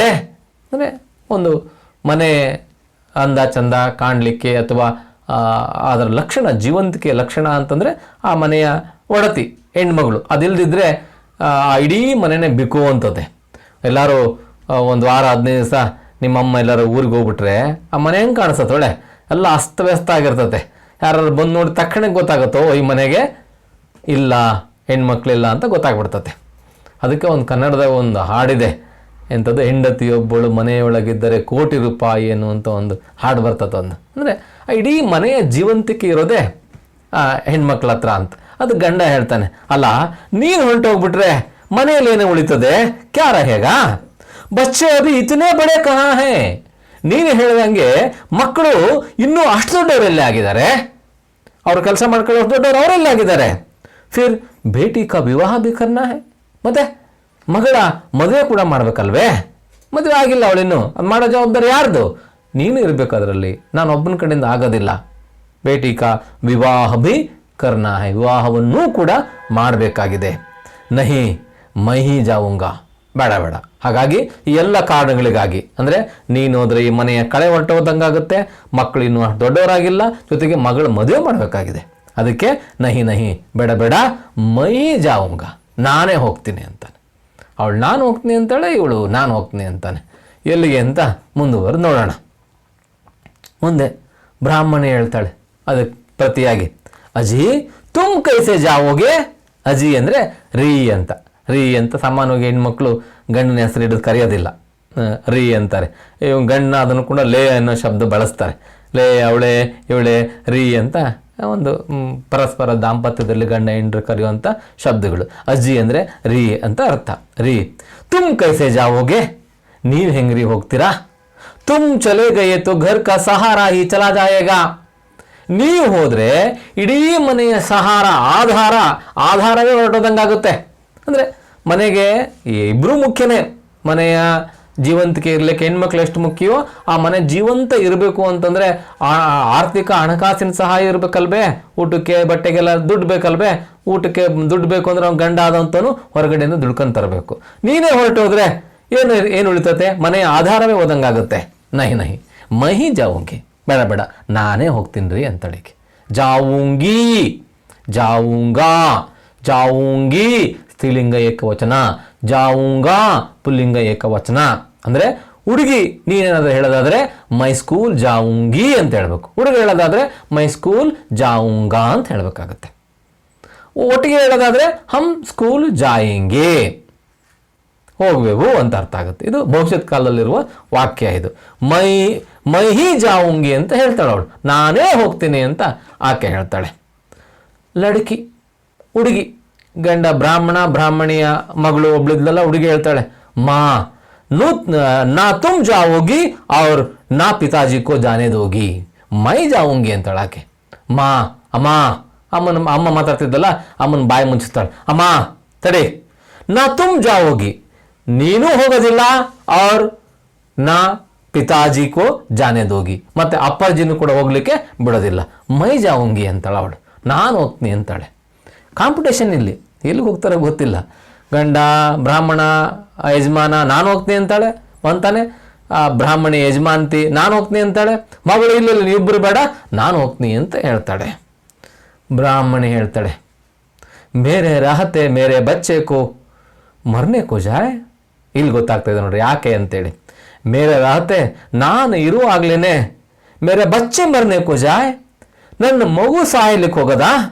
ಭಗವಾನ್, ಹೇ ಭಗವಂತ, ಮೇನೆ ಐಸಾ ಕ್ಯಾ ಪಾಪ್ ಕ್ಯಾ ಹೈ, ನಾನಂತ ಪಾಪ ಏನಪ್ಪ ಮಾಡಿದ್ದೀನಿ ಅಂತ ಅಳ್ತಾಳ ಅವಳು. ಅಂದ್ರೆ ಅರ್ಥ ಇಲ್ಲೇನು, ಸಾಯ ಕಾಂಪಿಟೇಷನ್ ಇರೋದು, ನಾನು ಹೋಗ್ತೀನಿ ನಾನು ಹೋಗ್ತೀನಿ ನಾನು ಹೋಗ್ತೀನಿ ಅಂತ. ಸಾಯ ಕಾಂಪಿಟೇಷನ್ ಅನ್ನೋದಕ್ಕಿಂತ ತ್ಯಾಗ ಮಾಡಲಿಕ್ಕೆ, ಕುಟುಂಬಕ್ಕಾಗಿ ತನ್ನನ್ನು ತಾನು ಸಮರ್ಪಣೆ ಮಾಡ್ಕೊಳ್ಳಿಕ್ಕೆ ಪರಸ್ಪರ ತಮ್ಮ ನಿಲುವನ್ನು ಹೇಳ್ತಾ ಇದ್ದಾರೆ. ಇದನ್ನು ಕೇಳಿಸ್ಕೊಂಡಂಥ ತಾಯಿ ಹೇಳ್ತಾಳೆ, ಮೇರೆ ರಹತೆ ನಾನು ಇರುವಾಗಲೇ ನೀನು ಸಾಯಕ್ಕೆ ಹೋಗೋದು ಅಂದ್ರೆ ಏನು ಅಂತ. ನೋಡಿ ಇದಕ್ಕೊಂದು ಹೇಳ್ತಾರೆ ಪುತ್ರ ಶೋಕ ಅಂತ ಹೇಳ್ತಾರೆ. ಪುತ್ರ ಶೋಕ ಯಾವಾಗಲೂ ಕೂಡ ಕಾಡಿಸ್ತದಂತೆ. ಉದಾಹರಣೆಗೆ ತಂದೆಯನ್ನು ಕಳ್ಕೊಂಡ್ರೆ ಭಾಳ ದಿನ ದುಃಖ ಅನುಭವಿಸೋದಿಲ್ಲ ಅವನು. ಮಕ್ಕಳು ತಂದೆ ತಾಯಿಗಳನ್ನ ಕಳ್ಕೊಂಡ್ರೆ ಸ್ವಲ್ಪ ದಿನ ಅಳ್ತಾರೆ. ಏನಾದರೂ ಇನ್ನೂ ಚಿಕ್ಕ ವಯಸ್ಸಿದ್ದು ದುಡಿಯೋಂಗಿದ್ರೆ ಸ್ವಲ್ಪ ಭಾಳ ದಿನ ಅಳ್ತಾರೆ, ನೆನಪು ಮಾಡ್ಕೊಳ್ತಾರೆ. ಹಾಗೊಂದು ವೇಳೆ ಆಗಲೇ ಅಪ್ಪಗೆ ಸ್ವಲ್ಪ ವಯಸ್ಸಾಗುತ್ತೆ, ನೀವೆಲ್ಲ ಒಂದು ಹಂತಕ್ಕೆ ಬಂದಿದ್ದೀರಿ, ಮದುವೆ ಆಗಿದ್ದೀರಿ, ಮಕ್ಕಳಾಗಿದ್ದಾವೆ, ನಿಮ್ಮ ಇದರಲ್ಲಿ ನಿಂತ್ಕೊಂಡಿದ್ದೀರಿ ಅಂದರೆ ಭಾಳ ಆಡಲ್ಲ. 1-2 ದಿವಸ ಹೊತ್ತು ಹಾಗೆ ನಿಮ್ಮ ಪಡೆ ನೀವು ಸುಮ್ಮನೆ ಆಗ್ಬಿಡ್ತೀರಿ. ಯಾವಾಗಲಾರು ಒಂದು ಸರಿ ವರ್ಷದಾಗ ತಿಥಿನ ಪತಿನ ಮಾಡ್ಬೇಕಾದ್ರೆ ಫೋಟೋ ಹಿಂಗೆ ಪೂಜೆ ಮಾಡಿ ಕೈ ಮುಗಿದು ಜೈ ಅಂದ್ಬಿಡ್ತೀರಿ. ಆದರೆ ಯಾವುದಾದ್ರೂ ತಂದೆ ಅಥವಾ ತಾಯಿ ತನ್ನ ಮಕ್ಕಳನ್ನು ಕಳ್ಕೊಂಡ್ರೆ ಅವರು ಸಾಯೋವರೆಗೂ ಕೂಡ ಅದು ಕಾಡಿಸುತ್ತದು. ಇದಕ್ಕೆ ಪುತ್ರ ಶೋಕ ಅಂತ ಕರೀತಾರೆ. ಸಾಯೋವರೆಗೂ ಕಾಡಿಸುತ್ತದು. ಹೇಗೆ ಅಂತಂದರೆ ಪ್ರತಿ ಸರಿನೂ ಕೂಡ ಅವನ ಮಗ ಯಾವುದೋ ಒಂದು ವಯಸ್ಸಿಗೆ ತೀರ್ಕೊಂಡು ಹೋಗ್ಬಿಡ್ತಾನೆ. ಆವಾಗ ಆ ಮಗನ ವಯಸ್ಸಿನವ್ರು ಬೇರೆ ಇರ್ತಾರಲ್ಲ, ಅವನದು ಯಾರ್ದ ಮದುವೆ ಆಗುತ್ತೆ. ಆವಾಗ ಇವನು ಹೇಳ್ತಾನೆ, ಅಯ್ಯೋ ನನ್ನ ಮಗ ಇದನ್ನು ನನ್ನ ಮಗವನು ಮದುವೆ ಮಾಡ್ತಾ ಇದ್ದೆ ಅಂತ. ಅವನಿಗೆ ನೌಕರಿ ಸಿಗುತ್ತೆ, ಅಯ್ಯೋ ಇವನ ಕ್ಲಾಸ್ನಾಗ ಓದ್ತಿದ್ದ, ಇವನಿಗಿಂತ ಜಾಣ ಇದ್ದ, ನನ್ನ ಮಗಗೂ ನೌಕರಿ ಸಿಗ್ತಾ ಇತ್ತು. ಮತ್ತು ಅವನಿಗೆ ಮಕ್ಕಳಾಗ್ತವೆ, ಅಯ್ಯೋ ನನ್ನ ಮಗ ಇದ್ರೆ ನನ್ನ ಮಗನಿಗೂ ಮಕ್ಕಳಾಗ್ತಿದ್ದು, ಮಕ್ಕಳು ಬರ್ತಿದ್ದು. ಅಂದರೆ ಇವನು ಸಾಯೋವರೆಗೂ ಕೂಡ ಆ ದುಃಖ ಹೋಗೋದಿಲ್ಲ. ಇದು ದೊಡ್ಡ ದುಃಖ, ಇದು ಪುತ್ರ ಶೋಕ ಅಂತ ಕರೀತಾರೆ. ಹಾಗೆ ನಾನಿರುವಾಗಲೇ ನನ್ನ ಮಕ್ಕಳನ್ನ ಕಳಿಸೋದು ಹೆಂಗೆ ಅಂತ ಬ್ರಾಹ್ಮಣಿ ಹೇಳ್ತಾಳೆ. ಜೋರ್ಸೆ ರೋತಿ ಹೈ, ಅದನ್ನು ಹೇಳ್ತಾವಳು, ಜೋರಾಗಿ ಅಳ್ತಾಳೆ. ಸಬ್ ರೋ ಪಡ್ತೆ ಹೈ, ಹಾಗೆಲ್ಲರೂ ಅಳ್ತಾರೆ. ಏನು ಮಾಡಬೇಕು ಅಂತ ಗೊತ್ತಾಗೋದಿಲ್ಲ, ಎಂಥ ದುಸ್ಥಿತಿ ಬಂತಲ್ಲ ನಮಗೆ ಅಂತ. ತಬಿ ಸಹಸ, ಆಗಲೇ ಇದ್ದಕ್ಕಿದ್ದ ಹಾಗೆ ಬಾಹರ್ಸೆ ಕುಂತಿ ಅವರು ಭೀಮ ಆತೆ ಹೈ, ಹೊರಗಿನಿಂದ ಕುಂತಿ ಮತ್ತು ಭೀಮ ಬರ್ತಾರೆ. ಮನೆ ಅಂಗಳದಲ್ಲಿ ನಡೀತಾರ ದೃಶ್ಯ ಇದು. ಜೋರಾಗಿ ಅಳ್ತಾರೆ. ಆವಾಗ ಸಹಸ ಅಂದರೆ ಇದ್ದಕ್ಕಿದ್ದಂತೆ, ಅನ್ಎಕ್ಸ್ಪೆಕ್ಟೆಡ್ ಏನು ಮಾಡ್ತಾರೆ, ಎಂಟ್ರಿ ಕೊಡ್ತಾರೆ. ಯಾರು ಎಂಟ್ರಿ ಕೊಡೋದು? ಪಾತ್ರಧಾರಿಗಳು ಯಾರ್ಯಾರು ಇಲ್ಲಿ? ಭೀಮ ಮತ್ತು ಕುಂತಿ ಇಬ್ಬರು ಎಂಟ್ರಿ ಕೊಡ್ತಾರೆ. ಇಲ್ಲಿ ಇದಕ್ಕೊಂದು ಘಟನೆ ಇದೆ. ಭೀಮ ಮತ್ತು ಕುಂತಿ ಅಲ್ಲೇ ಆಗಿ ಬರಬೇಕು, ಆ ಬ್ರಾಹ್ಮಣನ ಮುಂದೆ ಅನ್ನೋದಕ್ಕೆ ಕತೆ ಸ್ವಲ್ಪ ಹಿಂದಕ್ಕೆ ಫ್ಲ್ಯಾಶ್ ಬ್ಯಾಕಿಗೆ ಹೋಗ್ಬೇಕಾಗತ್ತೆ. ಇವರೀಗ ಅಜ್ಞಾತವಾಸದಲ್ಲಿದ್ದಾರೆ. ಅಜ್ಞಾತವಾಸ ಅಂದರೆ ನಿಮ್ಗೆ ಗೊತ್ತಿದೆ, ಮಹಾಭಾರತದ ಪ್ರಮುಖವಾದ ಘಟ್ಟ ಏನಪ್ಪ ಅಂತ ಹೇಳಿದ್ರೆ, ಅಲ್ಲಿ ಕೌರವರು ಮತ್ತು ಪಾಂಡವರ ನಡುವೆ ಪಗಡೆ ಆಟ, ಜೂಜಿನ ಆಟ ನಡೀತತೆ. ಆ ಪಗಡೆ ಆಟದಲ್ಲಿ, ಜೂಜಿನ ಆಟದಲ್ಲಿ ಪಾಂಡವರೆಲ್ಲವನ್ನು ಸೋಲ್ತಾರೆ, ಕಳ್ಕೊಳ್ತಾರೆ. ಕೊನೆಯ ದಾಳವಾಗಿ ಒಂದು ಶಕುನಿ ಏನು ಮಾಡ್ತಾನೆ, ಒಂದು ಅಸ್ತ್ರವನ್ನು ಇಡ್ತಾನೆ. ಏನದು ಅಂತ ಹೇಳಿದ್ರೆ, ಈ ದಾಳದಲ್ಲಿ ಏನಾದರೂ ನೀವು ಸೋತ್ರೆ 12 ವರ್ಷ ವನವಾಸಕ್ಕೆ ಹೋಗಬೇಕು ಅಂತ. ಅದು ಸೋತ್ಬಿಡ್ತಾರೆ ಅವರು. ಇನ್ನೊಂದು ದಾಳ ಹಾಕ್ತೀನಿ ನಾನು, ಇನ್ನೊಂದು ಅವಕಾಶ ಕೊಡ್ತೀನಿ ನಿಮಗೆ ನಾನು, ನೀವು ಗೆದ್ದರೆ ಮತ್ತೆ ಹಿಂದಕ್ಕೆ ಹೋಗ್ತೀರಪ್ಪ, 12 ವರ್ಷ ಕ್ಯಾನ್ಸಲ್ ಆಗಿಬಿಡ್ತದೆ. ಅದಕ್ಕೆ ಇನ್ನೊಂದು ದಾಳ ಹಾಕ್ತೀನಿ, ಈ ದಾಳದಲ್ಲಿ ನೀವು ಸೋತ್ರೆ 1 ವರ್ಷ ಅಜ್ಞಾತವಾಸ ಮಾಡಬೇಕು. ಆ ಅಜ್ಞಾತವಾಸ, ಅಜ್ಞಾತ ಆ ಶಬ್ದವೇ ಹೇಳ ಹಾಗೆ ಯಾರಿಗೂ ಗೊತ್ತಾಗದಂಗಿರ್ಬೇಕು ನೀವು. ಒಂದು ವೇಳೆ 1 ವರ್ಷದ ಅವಧಿಯೊಳಗಡೆ ನೀವಿಂಥವರು, ಇವನು ಭೀಮ, ಇವನು ನಕುಲ, ಇವನು ಅರ್ಜುನ, ಇವನು ಸಹದೇವ, ಇವನು ಯಧಿಷ್ಠರ ಅಂತಂದ್ರೆ ಗೊತ್ತಾಯಿತು ಅಂದರೆ, ಒಬ್ಬರಲ್ಲಿ ಗೊತ್ತಾಯಿತು ಅಂದರೆ ಮತ್ತೆ 12 ವರ್ಷ ವನವಾಸ, ಮತ್ತೆ 1 ವರ್ಷ ಅಜ್ಞಾತವಾಸ ಅಂತ ಕಟ್ಟುಪಾಡಿರ್ತತೆ. ಇವರು ಆ ದಾಳಕ್ಕೆ ಒಳಗಾಗ್ತಾರೆ. ದಾಳ ಆಗ್ತಾನೆ ಶಕುನಿ ಮಾಮ. ಆದರೆ ಏನಾಗುತ್ತೆ ಅಲ್ಲಿ, ಮತ್ತು ಪಾಂಡವರು ಸೋತೋಗ್ಬಿಡ್ತಾರೆ. ಅದರ ಅನುಗುಣವಾಗಿ ಈಗ ಇವರು 12 ವರ್ಷ ವನವಾಸ, ವನ ಅಂದರೆ ಕಾಡು, ಕಾಡಿನಲ್ಲಿ ವಾಸ ಮಾಡಿ ಈಗ ಅಜ್ಞಾತವಾಸವನ್ನು ಅನುಭವಿಸ್ತಾ ಇದ್ದಾರೆ. ಅಜ್ಞಾತವಾಸ ಅಂತಂದರೆ ಯಾರಿಗೂ ಗೊತ್ತಾಗಬಾರ್ದು, ವೇಷ ಮರೆಸ್ಕೊಂಡು ಹೋಗಬೇಕು. ಅದಕ್ಕೇನು ಮಾಡ್ತಾರೆ, ಈ 5 ಜನ ಪಾಂಡವರು, ಕುಂತಿ ಒಬ್ಳು, ದ್ರೌಪದಿ ಒಬ್ಳು, ಈ ಒಟ್ಟು ಅಲ್ಲಿ ಎಷ್ಟು ಜನ, 7 ಜನ ಆದರು. 7 ಜನ ಒಂದೇ ಕಡೆಗಿದ್ರೆ ಯಾರಾದರೂ ಸುಲಭ ಗುರ್ಸ್ಬಿಡ್ತಾರೆ. ಏನೇ ಮೇಕಪ್ ಮಾಡ್ಕೊಂಡ್ರು, ಏನೇ ಬೇರೆ ಬೇರೆ ಡ್ರೆಸ್ ಹಾಕೊಂಡ್ರು ಕೂಡ ಗುರ್ಸ್ಬಿಡ್ತಾರೆ. ಅದಕ್ಕೇನು ಮಾಡಿದವರು ಮುಂಜಾಗೃತಿಯಾಗಿ ಬೇರೆ ಬೇರೆ ಕಡೆಗೆಲ್ಲ ಚೆದರಿ ಹೋದರು. ಅಂದರೆ ಅಲ್ಲಿ ಯಾವುದೋ ಒಂದು ಇದಕ್ಕೆ ಬರುತ್ತಾರಲ್ಲ, ಅಲ್ಲಿಗೆ ವೇಷವನ್ನು ಮರೆಸ್ಕೊಂಡು ಎಂಥದ್ದು ಅರ್ಜುನ ಬೃಹನ್ನಳೆ ಆಗ್ತಾನೆ. ಆಮೇಲೆ ಧರ್ಮರಾಯ ನಕುಲ ಮತ್ತು ಸಹದೇವರು ಕುದುರೆ ಕಾಯುವಂಥವ್ರು ಆಗ್ತಾರೆ. ಈಗ ಬೇರೆ ಬೇರೆ ವೇಷವನ್ನು ಮರೆಸ್ಕೊಂಡು ಬೇರೆ ಬೇರೆ ಕಡೆಗೆಲ್ಲ ಚೆದರಿ ಹೋಗ್ತಾರೆ. ಈಗ ಏನು ಮಾಡಿದ್ದಾರೆ, ಕುಂತಿ ಮತ್ತು ಭೀಮ ಅವರಿಬ್ಬರು ಬೇರೆ ಊರಿಗೆ, ಒಂದೇ ಕಡೆಗಿದ್ರೆ ಗೊತ್ತಾಗುತ್ತೆ ಅಂತೇಳಿ ಬೇರೆ ಊರಿಗೆ ಬರ್ತಾರೆ. ಸಾಮಾನ್ಯವಾಗಿ ಅಲ್ಲಿ ಏನಾಗಿದೆ ಅಂದರೆ, ಇದಕ್ಕಿಂತ ಹಿಂದೆ ಭೀಮ ಕೀಚಕನ ವಧೆ ಮಾಡಿರ್ತಾನೆ. ಕೀಚಕನ ವಧೆ ಮಾಡಿರ್ತಾನೆ. ಕೀಚಕನ ವಧೆ ಅಂತ ಹೇಳಿದ್ರೆ, ಅವ್ರು ಹಿಂಗೆ ವೇಷ ಮರೆಸಿದ್ದಾಗ ದ್ರೌಪದಿಯ ಮೇಲೆ ಕೀಚಕನ ಕಣ್ಣು ಬೀಳ್ತದೆ. ಆಗ ಆಕೆ ಅನಿವಾರ್ಯವಾಗಿ ಭೀಮನಿಗೆ ಹೇಳ್ತಾಳೆ. ಭೀಮ ಹೇಳ್ತಾನೆ, ನೀನು ಸುಮ್ಮನೆ ರಾತ್ರಿ ಇಂಥ ಕಡೆಗೆ ಬರೋಕ್ಕೆ ಹೇಳೋನಿಗೆ ಅಂತ ಹೇಳ್ತಾನೆ. ಆಗ ದ್ರೌಪದಿ ಆ ಕೀಚಕನಿಗೆ ಬರಲಿಕ್ಕೆ ಹೇಳ್ತಾಳೆ. ಆ ಕತ್ತಲ್ಲಿ ಆ ಕೀಚಕನನ್ನು ಭೀಮ ಸಂಹಾರ ಮಾಡ್ತಾನೆ. ಆ ಕೀಚಕನಾದರೂ ಭೀಮನಷ್ಟೇ ಸಮಬಲ, ಅವನಷ್ಟು ಸುಲಭವಾಗಿ ಯಾರೂ ಸಂಹಾರ ಮಾಡ್ಲಿಕ್ಕೆ ಸಾಧ್ಯ ಆಗೋದಿಲ್ಲ. ಇದು ಸುದ್ದಿ ಗೊತ್ತಾಗ್ಬಿಡ್ತತೆ. ಓಹೋ, ಕೀಚಕನ ಸಂಹಾರ ಆಗಿದೆ ಅಂದರೆ ಅದು ಭೀಮನಿಂದ ಮಾತ್ರ ಸಾಧ್ಯ, ಅವನಲ್ಲೇ ಎಲ್ಲೋ ಇದಾನಂಗಾದ್ರೆ ಅಂಥೇಳಿ ಕೌರವರು ಹುಡುಕಕ್ಕೆ ಶುರು ಮಾಡ್ತಾರೆ. ಯಾಕೆಂದರೆ ಕೌರವರು ಹುಡುಕಿ ಇವನು ಭೀಮ ಅಂತ ಗುರುತಿಸ್ಬಿಟ್ರೆ ಮತ್ತೆ ಇವ್ರು 12 ವರ್ಷ ವನವಾಸ ಹೋಗ್ಬೇಕಲ್ಲ. ಅದಕ್ಕೆ ಆವಾಗ ಏನು ಮಾಡ್ತಾರೆ, ಇವರು ತಕ್ಷಣದಿಂದ ಜಾಗ ಖಾಲಿ ಮಾಡಿಬಿಡ್ತಾರೆ. ಜಾಗ ಖಾಲಿ ಮಾಡಿ ಮುಂದಕ್ಕೆ ಇವರಿಬ್ಬರೇ ತಾಯಿ ಮಗ ಬರ್ತಾರೆ. ಅಲ್ಲಿ ಬಂದಾಗ ಯಾವುದೋ ಒಂದು ಊರಿನಲ್ಲಿ ಇವರಿದ್ದರು ಅಂತ. ಅದೇ ಈ ಬ್ರಾಹ್ಮಣರ ಮನೆ, ಆಶ್ರಯ. ಯಾರಿಗೂ ಗೊತ್ತಾಗಬಾರ್ದು, ದೊಡ್ಡ ಮನೆಗಳಿಗಿದ್ರೆ ಗೊತ್ತಾಗುತ್ತೆ ಅಂತೇಳಿ ಸಣ್ಣ ಮನೆಗಳಲ್ಲಿ ಹಂಗೆ ಸುಮ್ಮನೆ ಇದ್ಕೊಂಡು ಹೆಂಗೋ ಕಾಲ ಕಳೆಯಬೇಕು 1 ವರ್ಷ ಅಂಥೇಳಿ ಏನು ಮಾಡ್ತಾರೆ, ಅಲ್ಲಿ ಸಮಯವನ್ನು ಕಳೀತಾ ಇರ್ತಾರೆ. ಇಂಥ ಒಂದು ಊರೇ ನಾವೀಗ ನೋಡ್ತಾ ಇರುವಂತಹ ವೇದಿಕೆ, ಅಂದರೆ ಬ್ರಾಹ್ಮಣಿಯರ ಮನೆ. ಭೀಮ ಮತ್ತು ಕುಂತಿ ಮಾರುವೇಷದಲ್ಲಿ ಉಳ್ಕೊಂಡಿರುವಂಥ ಮನೆ. ಮುಂದೆ ಇವ್ರದ್ದೇನಾಗತ್ತಪ್ಪ ಅಂದರೆ, ಕುಂತಿ ಕೇಳ್ತಾಳೆ, ಇದ್ದಕ್ಕಿದ್ದಂಗೆ ಪ್ರವೇಶ ಮಾಡ್ತಾರೆ ಅವರು ಭೀಮ ಮತ್ತು ಕುಂತಿ. ಇಡೀ ಮನೆಯ ಸದಸ್ಯರು, ಅಂದರೆ ಯಾರು ಇವರಿಗೆ ಆಶ್ರಯ ಕೊಟ್ಟಿದ್ರೋ ಆ ಮನೆಯ ಸದಸ್ಯರೆಲ್ಲರೂ ಕೂಡ ಅಳ್ತಾ ಇದ್ದಾರೆ ಅಂದಾಗ, ಆ ಆಶ್ರಿತರು ಅಂದರೆ ಅಲ್ಲಿ ಬಂದಂಥವ್ರು ಕೇಳಬೇಕಲ್ವೇ, ದುಃಖವನ್ನು ಕೇಳೋದು ಸಹಜ ಅಲ್ವೇ. ಕುಂತಿ ಕೇಳ್ತಾಳೆ, ಕ್ಯಾ ಬಾತ್ ಹೈ, ತುಮ್ ಸಬ್ ಕ್ಯೋ ರೋ ರಹೆ ಹೋ, ಏನು ವಿಷಯ, ಕ್ಯಾ ಬಾತ್ ಹೈ, ಏನು ವಿಷಯ, ತುಮ್ ಸಬ್ ಕ್ಯೋ ರೋ ರಹೆ ಹೋ, ನೀವೆಲ್ಲ ಯಾಕೆ ಹೇಳುತ್ತಿದ್ದೀರಿ ಅಂತ ಕೇಳ್ತಾಳೆ. ಭೀಮ್ ಅವನು ಬರ್ಬೇಕಾರ ಕಿವಿ ಮೇಲೆ ಬೀಳುತ್ತವನು ಬಹುಶಃ, ಮೈ ಜಾವುಂಗ ಅಂತ ಹೇಳ್ತಿರ್ತಾರಲ್ಲ, ಅದಕ್ಕೆ ಹಿಂಗೆ ಕೇಳ್ತಾನೆ, ಕಹಾ ಜಾನ ಹೈ ತುಮೆ, ಎಲ್ಲಿಗೆ ಹೋಗಬೇಕಾಗಿದೆ ನೀವು? ಏನೋ ಗೊತ್ತಾಗುತ್ತೆ ಸನ್ನಿವೇಶ ನೋಡಿ, ಎಲ್ಲೋ ಹೋಗಬಾರ್ದ ಜಾಗಕ್ಕೆ ಇವ್ರು ಹೋಗ್ತಾ ಇದ್ದಾರೆ ಅನ್ನೋದು ಗೊತ್ತಾಗುತ್ತೆ. ಕ್ಯಾ ವಿಪದ ಆಪಡಿ, ಏನು ವಿಪತ್ತು ಬಂದಿದೆ ನಿಮಗೀಗ? ವಿಪದ, ಸಂಕಷ್ಟ, ನಾವು ನೋಡಿದ್ವಿ ಕಠಿಣ ಶಬ್ದಗಳಲ್ಲಿ. ವಿಪದ ಅಂದರೆ ಕಷ್ಟ ಅಂಥೇಳಿ. ಕುಂತಿ ಹೇಳ್ತಾಳೆ, ಅರೇ ಭಾಯಿ ಹೂವಾ ಕ್ಯಾ, ಕುಚ್ ಬತಾವು. ಅವ್ರೇನು ಹೇಳೋದಿಲ್ಲ, ಸುಮ್ಮನೆ ಹೇಳ್ತಾನೆ ಇರ್ತಾರೆ. ಆಗ ಕುಂತಿನೇ ಜೋರು ಮಾಡಿ ಕೇಳ್ತಾಳೆ, ಅರೇ ಭಾಯಿ ಏನಪ್ಪ ತಮ್ಮ, ಹೂವಾ ಕ್ಯಾ, ಆಗಿದ್ದಾದರೂ ಏನೋ, ಕುಚ್ ಬತಾವು, ಏನಾದರೂ ಹೇಳಿ ನೀವು, ಸುಮ್ಮನೆ ಅದಕ್ಕಂತ ಕೂತ್ಕೊಂಡ್ರೆ ಹೆಂಗಪ್ಪ ಹಿಂಗೆ. ಕೋಯಿ ನೈ ಬೋಲ್ತಾ, ಆದರೂ ಯಾರು ಮಾತಾಡಲ್ಲ. ಉಸಿ ತರಹ ರೋತೆ ರಹತೆ, ಅದೇ ರೀತಿಯಾಗಿ ಅಳ್ತಾನೆ ಇರ್ತಾರೆ. ನೋಡಿ, ಸಂತೋಷದ ಸಂಗತಿ ಆದರೆ ಯಾರ ಜೊತೆ ಆದರೂ ಹಂಚ್ಕೋಬೋದು, ಆದರೆ ದುಃಖದ ಸಂದರ್ಭಗಳನ್ನು ಹಂಚ್ಕೊಳ್ಳಿಕ್ಕೆ ಆಗೋದಿಲ್ಲ. ಅನೇಕ ಸಾರಿ ನಾವೇ ಅದನ್ನ ಅನುಭವಿಸ್ಬೇಕಾಗುತ್ತೆ. ಸಂತೋಷವನ್ನು ಸಹಿಸ್ಕೊಳ್ಳೋದು ಸುಲಭ, ದುಃಖ ಸಹಿಸ್ಕೊಳ್ಳೋದು ಕಷ್ಟ. ಆದರೆ ಇದನ್ನು ಸಹಿಸ್ಕೊಂಡಾಗ ನಮ್ಮ ಮನಸ್ಸು, ದೇಹ ಎರಡೂ ಕೂಡ ಗಟ್ಟಿ ಆಗ್ತವೆ. ಕುಂತಿ ಸ್ವಲ್ಪ ಜೋರು ಮಾಡಿ ಕೇಳ್ತಾಳೆ, ಆದರೂ ಯಾರು ಹೇಳಲ್ಲ. ಅವಾಗ ಭೀಮ್ ಇರ್ತಾನಲ್ಲ, ಅವನು ಸಹಜವಾಗಿಯೇ ಯುವಕ, ಮೈಯಲ್ಲಿ ಶಕ್ತಿ ಇದೆ ಅವನಿಗೆ. ಅವನ ಎದುರಿಗೆ ಹಿಂಗೆ ಯಾರು ದುಃಖ ಪಡೋದು ನೋಡಿದರೆ ಅವನು ಸಹಿಸ್ಕೊಂಡಾರೋ ಹೆಂಗಿರಕ್ಕೆ ಸಾಧ್ಯ?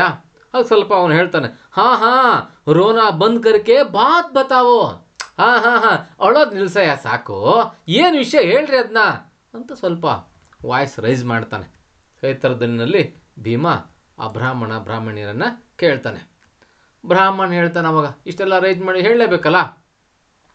ಬಾತ್ ಕ್ಯಾ ಹೈ, ವಿಷಯ ಏನು ಅಂದೇನಪ್ಪ.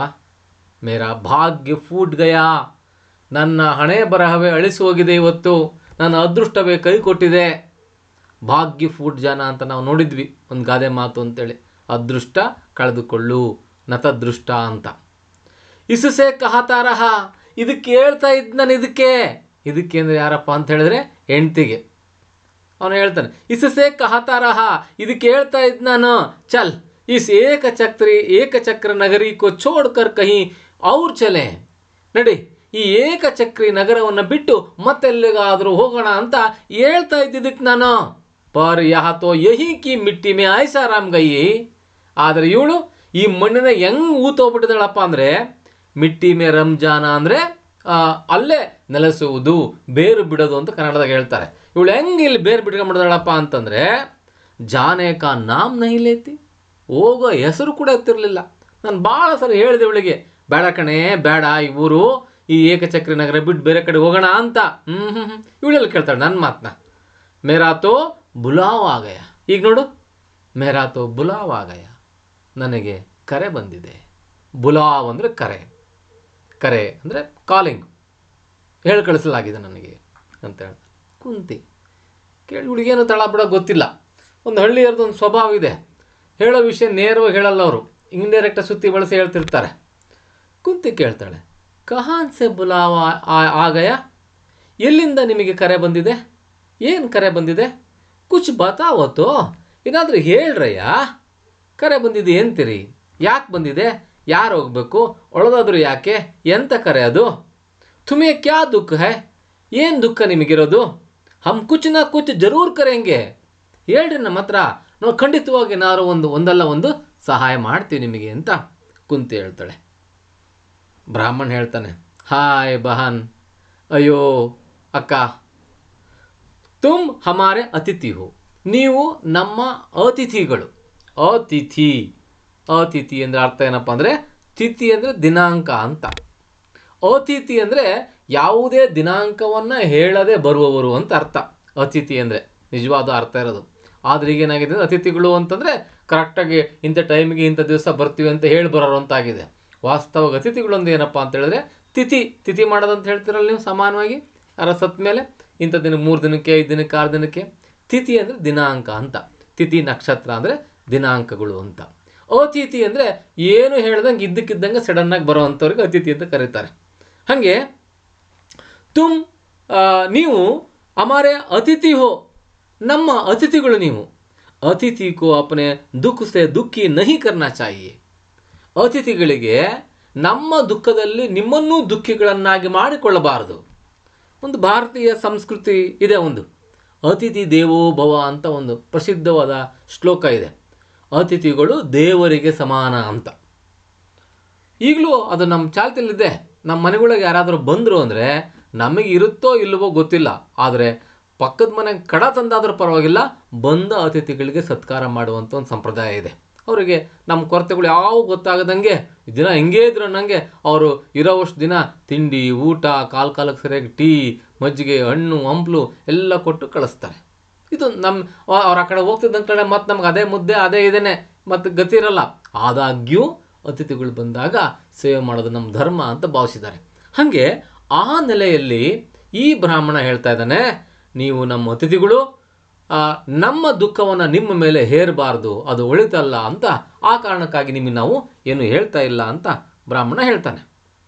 ಕುಂತಿ ಹೇಳ್ತಾಳೆ, ಕುಂತಿ ಅಚ್ಛಾ ತುಮ್ ನಾ ಬತಾವ್, ಸರಿ ಬಿಡಪ್ಪ, ನೀನು ಹೇಳ್ಬೇಡ್ಬಿಡು ನೀನು ಹೇಳ್ಬೇಡ್ಬಿಡು. ಮೈ ಅಪ್ನಿ ಬೇಟಿ ಸೇ ಪೂಜ್ತಿ ಹೂँ, ನಾನು ನನ್ನ ಮಗಳ ಹತ್ರ ಕೇಳ್ತೀನಿ ಬಿಡು ಅಂತಾನೆ. ಅಂದರೆ ಮಗಳು ಅಂದರೆ ಯಾರು, ಬ್ರಾಹ್ಮಣಿ. ಅಂದರೆ ಸಾಮಾನ್ಯವಾಗಿ ಹೆಣ್ಮಕ್ಳಿಗೆ ಭಾಳ ಬೇಗ ಮಾತು ಕೇಳ್ತಾರೆ ಅಂತ. ಗಂಡು ಮಕ್ಕಳು ದುಃಖವನ್ನು ಬಿಚ್ಚಿಡೋದಿಲ್ಲ, ಹೆಣ್ಮಕ್ಳು ಭಾಳ ಬೇಗ ದುಃಖ ಬಿಚ್ಚಿಡ್ತಾರೆ. ಅದರಲ್ಲೂ ಇನ್ನೊಬ್ಳು ಹೆಣ್ಮಕ್ಳು ಕೇಳಿದ್ದು ಅಂದರೆ ತಮ್ಮ ಮನಸ್ಸೆಲ್ಲ ಪೂರ್ತಿ ಬಿಚ್ಚಿ ಹೇಳಿಬಿಡ್ತಾರೆ. ಅದಕ್ಕೆ ಆಯ್ತು ಬಿಡು, ನೀನು ಹೇಳ್ಬೇಡ್ಬಿಡು, ನಾನು ನನ್ನ ಮಗಳ ಹತ್ರ ಕೇಳ್ತೀನಿ ಬಿಡು ಅಂತ ಹೇಳ್ತಾಳೆ. ಬೇಟಿಸೆ ಅಂದರೆ ಮಗಳ ಹತ್ರ, ಅಂದರೆ ಬ್ರಾಹ್ಮಣಿ ಹತ್ರ ಕೇಳ್ತಾಳೆ. ಹಾಂ ಬೇಟಿ ಬತಾವತ್ತು ಕ್ಯಾ ಬಾತ್ ಹೈ, ಹೇಳು ಮಗಳೇ, ಹೇಳೆ ಏನು ವಿಷಯನೇ, ಯಾಕೆ ಹೊಳ್ತೀಯಮ್ಮ, ಅಯ್ಯೋ ಹೇಳೆ, ನಾವೆಲ್ಲ ಬಗೆಹರಿಸ್ತೀವಿ ಕಣಮ್ಮ ಅಂಥೇಳಿ ತನ್ನ ಸ್ವಂತ ಮಗಳೋಪಾದಿನಲ್ಲಿ ಅವಳನ್ನು ಸಮಾಧಾನ ಮಾಡಲಿಕ್ಕೆ ನೋಡ್ತಾಳೆ. ಬ್ರಾಹ್ಮಣಿ ಆವಾಗ ಬಾಯಿ ಬಿಡ್ತಾಳೆ. ಆದಾಗ್ಯೂ ಸಾಮಾನ್ಯವಾಗಿ ನಮ್ಮ ಸಂಸ್ಕೃತಿ ಪ್ರಕಾರ ಗಂಡ ಹೇಳದೇ ಇರೋದನ್ನು ಹೆಂಡತಿ ಹೇಳೋದಿಲ್ಲ, ಅಥವಾ ಗಂಡನ ಅನುಮತಿ ಇಲ್ಲದೆ ಕೆಲವು ಮಾತುಗಳನ್ನು ಹೇಳೋದಿಲ್ಲ ಹೆಂಡತಿ. ಆದರೂ ಗಂಡನ ಎದುರಿಗಂತೂ ಯಾವುದೇ ಕಾರಣಕ್ಕೂ ಮಾತಾಡಲ್ಲ. ಅಂಥ ಸಂದರ್ಭದಲ್ಲಿ ಬ್ರಾಹ್ಮಣ ಹೇಳ್ತಾಳೆ, ಅಜಿ ರೀ ಬತಾ ಕ್ಯೋ ನಹಿ ದೇತೆ, ಯಾಕ್ರಿ ಹೇಳೋದಿಲ್ಲ ನೀವು? ಏ ಪರದೇಶಿ ಹೇ, ಪಾಪ ಇವರು ಪರದೇಶಿ. ಪರದೇಶಿ ಅಂದರೆ ದೇಶದಲ್ಲಿ ವಾಸ ಮಾಡೋರು, ಪರದೇಶಿ ಅಂದರೆ ಅನ್ಯ ದೇಶದವರು. ಆ ಕಾಲಕ್ಕೆ ಅನ್ಯ ದೇಶದವರು ಅಂತಂದರೆ ಈಗ ನನಗೆ ಭಾರತದ ಭೌಗೋಳಿಕ ಎಲ್ಲೇ ಇರಲಿಲ್ಲ. ಪೌರಾಣಿಕ ಕಲ್ಪನೆಗಳಲ್ಲಿ ಸಣ್ಣ ಸಣ್ಣ ರಾಜ್ಯಗಳು, ಸಣ್ಣ ಸಣ್ಣ ದೇಶಗಳಾಗಿದ್ದವು. ಹಾಗಾಗಿ ಇವರು ಪರದೇಶಿಗಳು. ಇವರು ಉಸ್ ರಾಕ್ಷಸ್ ಕಿ ಕಹಾನಿ ರಾಕ್ಷಸ್ ಕಿ ಕಹಾನಿ ಇನ್ಹೇ ಕ್ಯಾ ಪತಾ, ಆ ರಾಕ್ಷಸನ ಕಥೆಯ ಬಗ್ಗೆ ಇವ್ರಿಗೇನು ಗೊತ್ತು ಪಾಪ, ಹೇಳಿಬಿಡ್ರಿ ಹೋಗ್ಲಿ. ತಾನು ಹೇಳೋದಿಲ್ಲ, ಮತ್ತು ಗಂಡ ಹತ್ರನೇ ಹೇಳ್ಸೋಕ್ಕೆ ಬಯಸ್ತಾಳಕ್ಕೆ. ಹೇಳಿಬಿಡ್ರಿ ಪಾಪ ಇವರು ಪರದೇಶಿ, ಕೇಳ್ತಾರೆ, ಇವ್ರಿಗೇನ್ರಿ ಗೊತ್ತಾಗುತ್ತೆ ಅಂತ. ಬ್ರಾಹ್ಮಣ ಆವಾಗ ಕನ್ವಿನ್ಸ್ ಆಗಿ ಸಮ್ಮತಿ ಒಪ್ಪಿಗೆ ಸೂಚಿಸಂಗೆ, ಹಾಂ ಆಯಿತು, ಹೌದು, ಹಮ್ ಲೋಗ್ ಉಸೆ ಬಕ್ ಕಹತೆ ಹೈ, ನಾವೆಲ್ಲ ಅವನನ್ನು ಬಕ್ ಅಂತ ಕರಿತೀವಿ. ಅವನಿಗೆ ವೈಸೆ ಉಸ್ಕಾ ಪೂರ ನಾಮ್ ಬಕಾಸುರ ಹೈ, ಹಾಗೆ ನೋಡಿದರೆ ಅವನ ಪೂರ್ಣ ಹೆಸರು ಬಕಾಸುರ. ನಾವೆಲ್ಲ ಬಕ ಅಂತ ಕರಿತೀವಿ. ಅವನ ಹೆಸರು ಬಕಾಸುರ. ಅಂದರೆ ಅವಳು ಲಿಂಕ್ ಕೊಟ್ಟಿದ್ಲು ಹಿಂದೆ ಬ್ರಾಹ್ಮಣಿ, ಉಸ್ ರಾಕ್ಷಸ್ ಕಿ ಕಹಾನಿ ಅಂತ. ಆ ರಾಕ್ಷಸನ ಕಹಾನೆ ಅಂದರೆ ಈ ರಾಕ್ಷಸನ ಹೆಸರು ಏನಂತಾಯ್ತಲ್ಲಿ? ಬಕಾಸುರ ಅಂತ ಆಯಿತು. ಲೋಗ್ ಕ್ಯಾ ಕಹತೆ ತೆ, बकासुर को बक कहते थे. बकासुर का पूरा नाम क्या है? बक का पूरा नाम क्या है? बकासुर. ಹೇಳ್ತಾಳೆ ಭೀಮ್, ಓಹೋ ಬಕಾಸುರ್. ಇವನಿಗೆ ಹೆಂಗೆ ಕಿವಿ ನಿಮ್ರದಂಗೆ ಆಗ್ಬಿಡುತ್ತೆ. ಓಹೋ ಬಕಾಸುರ. ಫಿರ್ ವಹ ಕ್ಯಾ ಕರ್ತಾ ಹೈ? ಆ ಹೆಸರಿನಲ್ಲೇ ಬಕ ಅಧಿಕ ಅಸುರ. ಅಸುರ ಅಂದ್ರೆ ರಾಕ್ಷಸ, ಬಕಾಸುರ ಅಂದರೆ ದೊಡ್ಡ ರಾಕ್ಷಸ ಅನ್ನೋ ಅರ್ಥ ಕೊಡ್ತತೆ. ರಾಕ್ಷಸ ಅಂತ ಕಿವಿ ಬಿದ್ದ ತಕ್ಷಣಕ್ಕೆ ಇವ್ನಿಗೆ ಹಂಗೆ ಮೈಯೆಲ್ಲ ನೆಮರಿ ಬಿಡ್ತದೆ. ಹಂಗೆ ಯಾವನು ಹೆಂಗಿದ್ದ ನೋಡ್ಬೇಕಲ್ಲ ಅವನ್ನ ಅಂತ. ಓಹೋ ಬಕಾಸುರ್. ಫಿರ್ ವಹ ಕ್ಯಾ ಕರ್ತಾ ಹೈ, ಮತ್ತು ಅವನೇನು ಕೆಲಸ ಮಾಡ್ತಾನೆ, ಏನು ಕೆಲಸ ಒಂದು ಅಂತ ಕೇಳ್ತಾನೆ. ಅದಕ್ಕೆ ಅವನು ಬ್ರಾಹ್ಮಣ ಉತ್ತರ ಹೇಳ್ತಾನೆ, ಕರ್ತಾ ಕ್ಯಾ, ಮಾಡ್ತಾನೇನು? ನಗರೀಕ ರಕ್ಷಾ ಕರ್ತಾ ಹೈ, ನಗರದ ರಕ್ಷಣೆ ಮಾಡ್ತಾನೆ ಅಂತ ಹೇಳ್ತಾನೆ. ಭೀಮ್ ಆಶ್ಚರ್ಯ ಆಗೋಗ್ಬಿಡ್ತತೆ. ರಾಕ್ಷಸ್ ರಕ್ಷಾ ಕರ್ತಾ ಹೈ, ಏನಂದರೆ ರಾಕ್ಷಸ ರಕ್ಷಣೆ ಮಾಡ್ತಾನ? ರಕ್ಷಾ ಕರ್ತಾ ಹೈ ತೋ ತುಮ್ ರೋತೆ ಕ್ಯೋ ಹೋ, ಮತ್ತು ರಕ್ಷಣೆ ಮಾಡ್ತಾನೆ ಅಂದಮೇಲೆ ನೀವು ಅಳುತ್ತಿರೋದಾದ್ರೂ ಯಾಕೆ? ಒಳ್ಳೇದಾಯ್ತಲ್ಲ, ನಿಮ್ಮ ರಕ್ಷಣೆ ಮಾಡ್ತಾ ಇದ್ದಾನೆ ಅಂತ. ಮೊದಲನೇದೇ ನಂಬಕ್ಕಾಗ್ತಿಲ್ಲ ಅವನಿಗೆ, ರಾಕ್ಷಸ ರಕ್ಷಣೆ ಮಾಡ್ತಾನೆ ಅನ್ನೋದನ್ನು. ರಾಕ್ಷಸ್ ರಕ್ಷಾ ಕರ್ತಾ ಹೈ ಅಂತ ಅವನು ಉದ್ಗಾರ ಹೇಳ್ತಾನೆ. ಹಾಗಿದ್ಮೇಲೆ ರಕ್ಷಾ ಕರ್ತಾ ಆಯಿತು, ನೀವೇ ಕಳ್ತೀರಿ ಮತ್ತು ರಕ್ಷಣೆ ಮಾಡೋದಾದರೆ ಅಂತ ಎರಡನೇ ಪ್ರಶ್ನೆ ಒಂದು. ಕ್ಯಾ ವಹ ಬಜಾ ರಹಾ ಹೈ, ಈಗೇನು ಅವನು ಇಲ್ಲಿಂದ ಹೋಗ್ತಾ ಇದ್ದಾನ ಅಂದರೆ ರಕ್ಷಣೆ ಮಾಡುವಂಥ ರಾಕ್ಷಸರಿಂದ ಹೋಗ್ತಾ ಇದ್ದಾನೆ, ಹಾಗಾಗಿ ನಮ್ಮನ್ನು ಮುಂದೆ ರಕ್ಷಣೆ ಮಾಡೋರು ಯಾರಪ್ಪ ಅಂತ ಹೇಳ್ತಾ ಇದ್ದೀರಾ ನೀವು? ಯಾ ತುಮ್ಸೆ ಕುಚ್ ಅಪರಾಧ ಹೋಗಯಾ ಹೈ, ಅಥವಾ ನಿಮ್ಮಿಂದ ಏನಾದರೂ ಅಪರಾಧ ಆಗಿದೆಯಾ? ಮತ್ತು ಅವ್ನು ರಕ್ಷಣೆ ಮಾಡ್ತಾನೆ ಅಂತಂದರೆ ನಿಮ್ಮನ್ನು ಕರೆಸ್ತಾ ಏನೋ ತಪ್ಪು ಮಾಡಿರ್ಬೇಕು ನೀವು, ಅದಕ್ಕೆ ಕರೆಸ್ತಾ ಇದ್ದಾನೆ, ಅದಕ್ಕೆ ಹಿಂಗೆ ಹೇಳ್ತಾ ಇದ್ದೀರಾ ನೀವು ಅಂತ ಕೇಳ್ತಾನೆ. ಅಪರಾಧ್ ನಿರಪರಾಧ್ ಇವರು ವಿಲೋಮ ಶಬ್ದಗಳು. ಅಪರಾಧ್ ನಿರಪರಾಧ್. ಬ್ರಾಹ್ಮಣ ಹೇಳ್ತಾನೆ, ನಾ ಬಹನ್ ಕುಚ್ ಅಪರಾಧ ನಹಿ ಹುವಾ, ಇಲ್ಲ ಅಕ್ಕ, ಇಲ್ಲ, ನಮ್ಮಿಂದ ಏನೊಂದು ಅಪರಾಧ ಆಗಿಲ್ಲ. ಭೀಮ್ ಸಿಟ್ಟು ಬಂದ್ಬಿಡ್ತದೆ ಅವನಿಗೆ. ತುಮ್ ಪಹೇಲಿಯ ಬುಜಾರಾಯ ಹೋ, ನೀವು ಒಗಟು ಹೇಳ್ದಂಗೆ ಹೇಳ್ತೀರಲ್ಲಪ್ಪ, ನೀವು ಸುತ್ತಿ ಬೆಳೆಸಿ ಹೇಳ್ತಾ ಇದ್ದೀರಾ, ನೇರವಾಗಿ ಏನು ಹೇಳಂಗೆ ಇಲ್ಲ. ಐಸಾ ಕೌನ್ ರಾಕ್ಷಸ ಹೈ ಜೋ ನಗರಿ ಕಿ ರಕ್ಷಾ ಕರ್ತಾ ಹೈ, ಅಂತ ಯಾವ ರಾಕ್ಷಸ ಇದ್ದಾನೆ ಜಗತ್ತಿನಲ್ಲಿ ನಗರದ ರಕ್ಷಣೆ ಮಾಡುವಂಥವನು, ಜನರನ್ನು ಕಾಪಾಡುವಂಥವನು, ಜನರ ಹಿತಾಸಕ್ತಿಯನ್ನು ಕಾಪಾಡುವಂಥವನು? ಹಾಗೊಂದು ವೇಳೆ ಕಾಪಾಡಿದ್ರೆ ಅವ್ನು ರಾಕ್ಷಸ ಅಂತ ಯಾರು ಕರೀತಾರೆ ಅಂತ ಇವನು ಪ್ರಶ್ನೆ. ಕ್ಯಾ ಯಹಾ ಕೋಯಿ ರಾಜ ನಹೀ ಹೈ, ಏನು ಇಲ್ಲಿ ಯಾರು ರಾಜ ಇಲ್ವಾ ಈ ದೇಶದಲ್ಲಿ? ರಾಕ್ಷಸ ರಕ್ಷಣೆ ಮಾಡ್ತಾನೆ ಅಂದರೆ ಮತ್ತೆ ರಾಜ ಇರಲಿಕ್ಕಿಲ್ವ ಇಲ್ಲಿ? ರಾಜ ಇದ್ದಾನ ಮತ್ತೆ ಅಂತ ಭೀಮನ ಪ್ರಶ್ನೆ. ಆಗ ಬ್ರಾಹ್ಮಣ ಹೇಳ್ತಾನೆ, ಬೇಟಾ ಮಗು, ಮೈ ತುಮ್ಹೆ ಸಬ್ ಕಹಾನಿ ಬತಾತಾ ಹೂँ, ನಾನು ನಿನಗೆ ಎಲ್ಲ ಕಥೆಯನ್ನು ಹೇಳ್ತೀನಪ್ಪ. ಇಸ್ ನಗರಿ ಕಾ ರಾಜ ಬಡ ದುರ್ಬಲ ಹೈ, ಈ ನಗರದ ರಾಜ ಬಹಳ ದುರ್ಬಲ. ಬಲ ದುರ್ಬಲ ಎರಡು ವಿರುದ್ಧ ಶಬ್ದಗಳು. ದುರ್ಬಲ ಅಂದರೆ ವೀಕ್. ಬಸ್ ಗದ್ದಿ ಪರ್ ಬೈಟ್ನಾ ಜಾನ್ತಾ ಹೈ, ಬಸ್ ಕೇವಲ ಗದ್ದಿ, ಗದ್ದಿ ಅಂದರೆ ಸಿಂಹಾಸನ, ಸಿಂಹಾಸನದ ಮೇಲೆ ಬೈಟ್ನಾ ಜಾನ್ತಾ ಹೈ, ಕುಳಿತುಕೊಳ್ಳೋದು ಮಾತ್ರ ಗೊತ್ತವನಿಗೆ, ಇನ್ನೇನು ಆಡಳಿತದ ಗೊತ್ತಿಲ್ಲ, ಪೂರ್ವಾಪರಗಳು ಗೊತ್ತಿಲ್ಲ, ಜನರ ಸಂರಕ್ಷಣೆ ಗೊತ್ತಿಲ್ಲ, ಹಿತ ಗೊತ್ತಿಲ್ಲ, ಏನು ಗೊತ್ತಿಲ್ಲ. ಬಂದು ಸಿಂಹಾಸನದ ಮೇಲೆ ಕೂತ್ಕೊಂತಾನಷ್ಟೇ. ಉಸ್ಕೋ ದಬಾಕರ್, ಅವನನ್ನು ಒತ್ತಿಟ್ಟು ಅಥವಾ ಅವನನ್ನು ಅದಿಮಿಟ್ಟು, ಅಂದರೆ ಅವನನ್ನು ತಮ್ಮ ವಶದಲ್ಲಿಟ್ಟುಕೊಂಡು ಬಕ್ ಅಸಲಿ ರಾಜ ಬಂದ್ಬೈಟಾ ಹೈ. ಈ ಬಕ ಇದನ್ನಲ್ಲ, ಇವನೇ ನಿಜವಾದ ರಾಜ ಆಗಿದ್ದಾನೆ. ಅಸಲಿ, ನಕಲಿ. ಅಸಲಿ ಅಂದರೆ ಒರಿಜಿನಲ್ಲು, ನಕಲಿ ಅಂದರೆ ಡೂಪ್ಲಿಕೇಟು.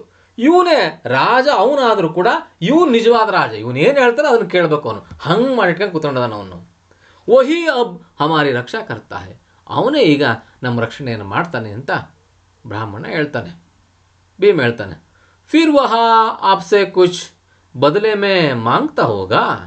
ಇವನಿಗೊಂದು ಅಂದಾಜು ಬರುತ್ತೆ ಏನು ಸಮಸ್ಯೆ ಇರ್ಬೋದು ಅಂತ ಭೀಮನಿಗೆ ಗೊತ್ತಾಗುತ್ತೆ.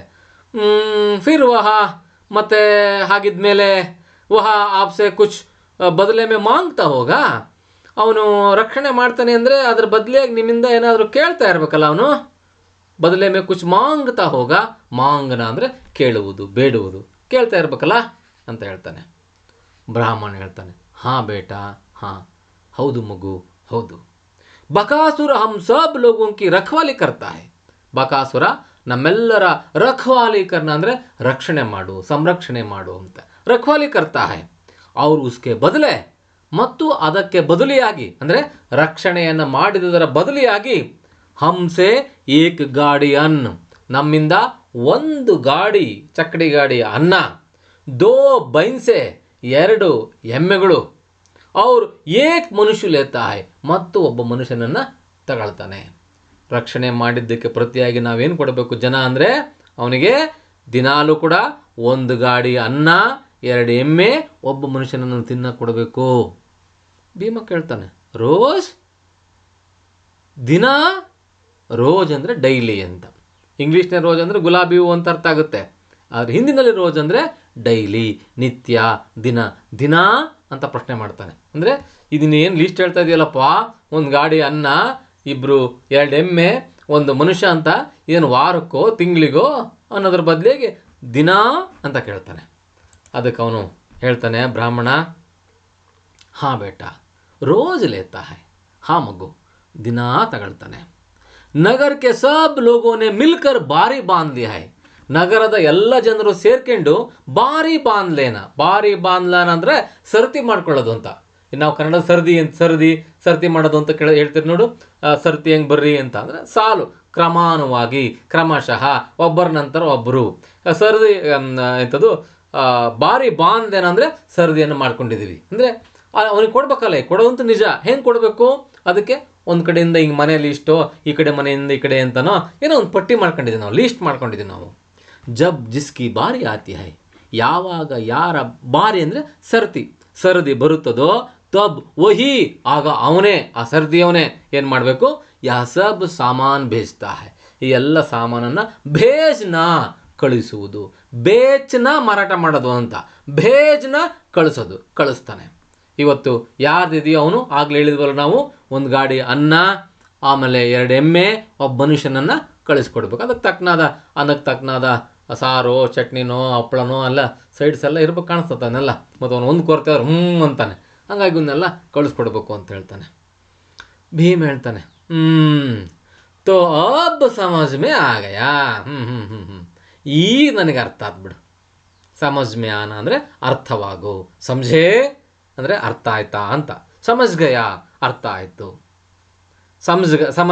ಸಮಜ್ ಮೇ ಆಯಾ ಅಂದರೆ ನನಗೀಗ ಅರ್ಥ ಆಯಿತು, ನೀನೇನು ಹೇಳಕ್ಕೊಂಡಿದ್ಯಾ, ಯಾಕೆ ಅಳ್ತಾ ಇದೆಯಾ ಅಂತ ಅರ್ಥ ಆಯಿತು.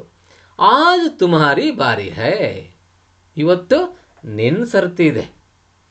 ಅರೇ ತೋ ಪಹಲೆ ಹಿ ಕ್ಯೋ ನಾ ಬತಾ ದಿಯಾ ಥಾ, ಅರೇ ಇದನ್ನ ಹೇಳಕ್ಕೆ ಇಷ್ಟೆಲ್ಲ ಯಾಕೆ ಸುತ್ಕೊಂಬಂದೆಯ, ಮೊದಲೇ ಹೇಳಿದ್ರೆ ಆಗ್ತಿರಲಿಲ್ಲ ನೇರ ನನಗೆ. ಇವತ್ತು ನಮ್ಮ ಸರ್ತಿ ಐತೆ, ಕಾಸು ನಮ್ಮನ್ನ ತಿಂತಾರೆ ಅಂತ ಹೇಳಿದ್ರೆ ನಮ್ಗೆ ಅರ್ಥ ಆಗ್ತಿತ್ತಲ್ಲ. ಅರ್ಧ ಗಂಟೆ ಆತಪ್ಪ ಅಳ್ತಾ ನಿಂತ್ಕೊಂಡಿದೀಯಾ, ನಾವು ಕೇಳಿದ್ರೆ ಹೇಳಂಗಿಲ್ಲ, ನಾವು ಬಿಡಂಗಿಲ್ಲ ಅಂತ ಸಿಟ್ಟು ಮಾಡ್ತಾನೆ ಭೀಮ. ಯಾಕೆಂದರೆ ಅವನು ಪರಾಕ್ರಮಿ. ಅವನಿಗೆ ಈ ಸಾಮಾನ್ಯರ ಥರ ಸಹಿಸ್ಕೊಳ್ಳೋಕೆ ಆಗೋದಿಲ್ಲ ಅವನ್ನೆಲ್ಲ. ಹಾಗಾಗಿ ಸಿಟ್ಟು ಮಾಡ್ತಾನೆ. ಬ್ರಾಹ್ಮಣ್, ಸಬ್ ಲೋಗ್ ಅಪ್ನಿ ಬಾರಿ ಭುಗತತೆ ಹೈ, ಎಲ್ಲ ಜನ ತಮ್ಮ ಸರದಿಯನ್ನು ಭುಗತನ ಅಂದರೆ ಅನುಭವಿಸು, ನಿರ್ವಹಿಸು ಅಂತ. ಯಾರ್ಯಾರು ಸರ್ತಿ ಬರುತ್ತವರೆಲ್ಲ ಅವನಿಗೇನೇನು ಕೊಡ್ಬೇಕು ಅದನ್ನ ಕೊಟ್ಬಿಡ್ತಾರೆ. ಭುಗತತೆ ಹೈ, ನಾ ಭುಗತೇತೋ, ಒಂದು ವೇಳೆ ನಿರ್ವಹಿಸದಿದ್ದರೆ, ಆ ಪಟ್ಟಿಯ ಪ್ರಕಾರ ಅವನಿಗೆ ಆಹಾರವನ್ನು ಕಳಿಸ್ಕೊಡದೇ ಇದ್ದರೆ ರಾಕ್ಷಸ ಸಾರೇ ನಗರಕ್ಕೆ ಉಜಾಡದೆ, ಆ ರಾಕ್ಷಸ ಇಡೀ ನಗರವನ್ನೇ ಹಾಳು ಮಾಡಿಬಿಡ್ತಾನೆ. ಹೌಸಿನಿಂದ ಬಂದು ನಾವು ಒಂದು ಮನುಷ್ಯ 2 ಎಮ್ಮೆ 1 ಗಾಡಿ ಅನ್ನ ಅಂತೀವಲ್ಲ, ಆವಾಗ ಮುಂದೇನಾಗುತ್ತಪ್ಪ ಅಂದರೆ ಹಜಾರೋ ಮನುಷ್ಯಂಕೋ ಏಕ್ಸಾತ್ ಖಾ ಜಾಯೆ, ಸಾವಿರಾರು ಮನುಷ್ಯರನ್ನು ಒಟ್ಟಿಗೆ ತಿಂದಾಕ್ಬಿಡ್ತಾನೆ ಅವನು. ಅದಕ್ಕೆ ನಾವು ಹಿಂಗೆ ಸರ್ತಿ ಮಾಡ್ಕೊಂಡಿದ್ವಿ ಅಂತ ಹೇಳ್ತಾನೆ. ಒಂದು ವೇಳೆ ಸರ್ತಿಯನ್ನು ಪೂರೈಸ್ತಿದ್ರೆ ಏನು ಅನಾಹುತ ಅಂತಲೂ ಕೂಡ ಹೇಳ್ತಾನೆ. ಭೀಮ ಹೇಳ್ತಾನೆ, ಅವ್ರು ಜೋ ಕೊಯ್ ಅಪ್ನಿ ಜಗಹ ದೂಸರಾ ಆದ್ಮಿ ಬೇಸ್ದೆ, ಒಂದೇನೋ ಒಳಗೆ ಪ್ಲ್ಯಾನ್ ಮಾಡ್ಕೊಂಡು ಹೇಳ್ತಾನೆ. ಮತ್ತು ಈ ಯಾರಾದರೂ ತಮ್ಮ ಜಾಗದಲ್ಲಿ ತಾವು ಹೋಗೋದ್ರ ಬದಲಿಯಾಗಿ ಇನ್ನೊಬ್ಬರನ್ನ ಕಳಿಸಿದ್ರೆ ನಡೆಯುತ್ತೋ ಅನ್ನೋ ಅರ್ಥದಲ್ಲಿ ಕೇಳ್ತಾನೆ ಭೀಮ. ಆವಾಗ ಅವನು ಹೇಳ್ತಾನೆ ಬ್ರಾಹ್ಮಣ, ಹಾಂ ಬೇಸಕ್ತಾ ಹೈ, ಹಾಂ ಕಳಿಸಬಹುದಾಗಿದೆ, ಬೇಸಕ್ತಾ ಹೈ ಕಳಿಸಬಹುದಾಗಿದೆ. ಉಸೇತೋ ಆದ್ಮಿ ಚಾಯಿ, ಅವನಿಗೆ ಮನುಷ್ಯ ಬೇಕಷ್ಟೇ. ಯಾರು ಕಳಿಸಿದ್ರು ಇವನು ಯಾರು ಎತ್ತ ಅವನೇನು ಕೇಳಲ್ಲ, ಅವನಿಗೆ ತಿನ್ನಕ್ಕೆ ಒಂದು ಮನುಷ್ಯ ಬೇಕಷ್ಟೇ. ಬೇಸಕ್ತಾ ಹೈ ಆದ್ಮಿ ಚಾಯಿ. ಬಹುತ್ ಸೇ ಲೋಗ್ ಐಸಾ ಕರ್ತೆ ಹೈ, ಭಾಳ ಜನ ಹಂಗೆ ಮಾಡ್ತಾರೆ. ತಮ್ಮ ಸರ್ತಿ ಬಂದಾಗ ಏನು ಮಾಡ್ತಾರೆ, ಬೇರೆಯವ್ರನ್ನ ಯಾರನ್ನಾರ ಕೊಂಡು ಕಳಿಸ್ಬಿಡ್ತಾರೆ ಅಂತಾನೆ. ಕುಂತಿ ಮಾತಾಡ್ತಾಳೆ, ತೋ ಕ್ಯಾ ಯಹಾ ಆದ್ಮಿ ಬಿಕ್ತೆ ಬಿ ಹೈ, ಏನು ಹಾಗಿದ್ರೆ ಇಲ್ಲಿ ಮನುಷ್ಯರು ಮಾರಾಟವಾಗುತ್ತಾರಾ? ಬಿಕ್ ಜಾನ ಮಾರಾಟಗೊಳ್ಳು, ಬಿಕ್ತೆ ಹೈ ಅಂತ ಕೇಳ್ತಾಳೆ. ಬ್ರಾಹ್ಮಣ ಹೇಳ್ತಾಳೆ, ಹಾಂ ಬಹನ್, ಹೌದು ಅಕ್ಕ, ಬಿಕ್ತೆ ಹೈ ಮಾರಾಟವಾಗುತ್ತಾರೆ. ಮೇರೆ ಪಾಸ್ ಧನ್ ನೈ ಹೈ, ನನ್ನ ಹತ್ರ ಧನ್ ಅಂದರೆ ಹಣ, ಪೈಸೆ, ರೂಪಾಯ, ರಕಮ್ ಅಂತ ಕರೀತಾರೆ. ದುಡ್ಡಿಲ್ಲ ನನ್ನ ಹತ್ರ. ಹೋತಾ ತೋ ಇದ್ದಿದ್ದರೆ ಏಕ ಆದ್ಮಿ ಖರೀದ್ ಕರ್ ಬೇಚ್ ದೇತಾ, ನಾನು ಒಬ್ಬ ಮನುಷ್ಯನನ್ನು ಕೊಂಡ್ಕೊಂಡು ಕಳಿಸ್ಬಿಡ್ತಾ ಇದ್ದೆ ಅಂತ. ಅಲ್ಲಿ ಮೊದಲನೇ ನೋಡಿದ್ವಿ ನಾವು ಆ ದೃಶ್ಯದಲ್ಲಿ, ಬಡ ಬ್ರಾಹ್ಮಣರ ಮನೆಯೆಲ್ಲ ಕಿತ್ಕೊಂಡು ಹೋಗಿದೆ. ಪಾಪ ಅಷ್ಟು ದುಡ್ಡು ಅವ್ರ ಹತ್ರ ಎಲ್ಲಿ ತರ್ತೀರಿ? ಹಾಗಾಗಿ ಇವನು ಅನಿವಾರ್ಯವಾಗಿ ನಾವೇ ಯಾರಾದರೂ ಹೋಗ್ಬೇಕಾಗಿದೆ. ಈಗ ನಮ್ಮ 3 ಜನದಾಗ ಯಾರೇ ನಾವೇ ಹೋಗಬೇಕಾಗಿದೆ ಅನ್ನೋ ಅರ್ಥದಲ್ಲಿ ಹೇಳ್ತಾನೆ ಬ್ರಾಹ್ಮಣ್. ಹಾಂ ಬಹನ್ ಬಿಕ್ತೆ ಆಯ್ತಲ್ಲ, ಖರೀದ್ ಕರ್ ಬೇಜ್ ದೇತಾ ಹೈ. ಭೀಮ್ ಹೇಳ್ತಾನೆ, ಬಡೀ ಅಜೀಬ್ ನಗರಿ ಹೈ ಯಹ, ಇದು ಬಹಳ ವಿಚಿತ್ರವಾದ ನಗರಪ್ಪ ಇದು. ಅರೆ ಇಂಥ ನಗರ ಎಲ್ಲೂ ನೋಡಿರಲಿಲ್ಲ ಬಿಡು ನಾನು. ವಿಚಿತ್ರ, ಅಜೀಬ್ ಅಂದರೆ ವಿಚಿತ್ರ, ನಗರಿ ಹೈ. ಯಹ ಆದ್ಮಿ ಬಿಕ್ತೆ ಹೈ, ಇಲ್ಲಿ ಮನುಷ್ಯರು ಮಾರಾಟಗೊಳ್ಳುತ್ತಾರೆ. ಮಾಲೂಮ್ ಹೋತಾ ಹೈ, ಗೊತ್ತಾಗುತ್ತದೆ. ಮಾಲೂಮ್ ಹೋನ ಅಂದರೆ ಗೊತ್ತಾಗು, ತಿಳಿದು ಬರು, ಕಂಡು ಬರು ಅಂತ ಗೊತ್ತಾಗುತ್ತದೆ. ಯಹಾಂಕೆ ಆದ್ಮಿಯೊಮ್ಮೆ, ಇಲ್ಲಿನ ಮನುಷ್ಯರಲ್ಲಿ ಆಪಸ್ ಮೇ ಪ್ರೇಮ ಅವರು ಏಕತಾ ನೈ ಹೈ, ಪರಸ್ಪರ ಪ್ರೇಮ ಮತ್ತು ಒಗ್ಗಟ್ಟಿಲ್ಲ ಇವ್ರ ಹತ್ರ. ಏಕತಾ ಇದ್ದಿದ್ರೆ ಅವನೇನು ಯಾವತ್ತ ಓಡಿಸ್ಬಿಡೋದಾಗಿತ್ತು. ನಿಮ್ಮ ಹತ್ರ ಒಗ್ಗಟ್ಟಿಲ್ಲದೆ ಇರೋದಕ್ಕೆ ಏನು ಮಾಡ್ತಾ ಇದ್ದಾನೆ ಅವನು, ನಿಮ್ಮನ್ನು ಸುಲಿಗೆ ಮಾಡ್ತಾ ಇದ್ದಾನೆ. ಇದರಿಂದ ನನಗೆಲ್ಲ ಗೊತ್ತಾಗುತ್ತೆ ಅಂತ ಭೀಮ ಹೇಳ್ತಾನೆ.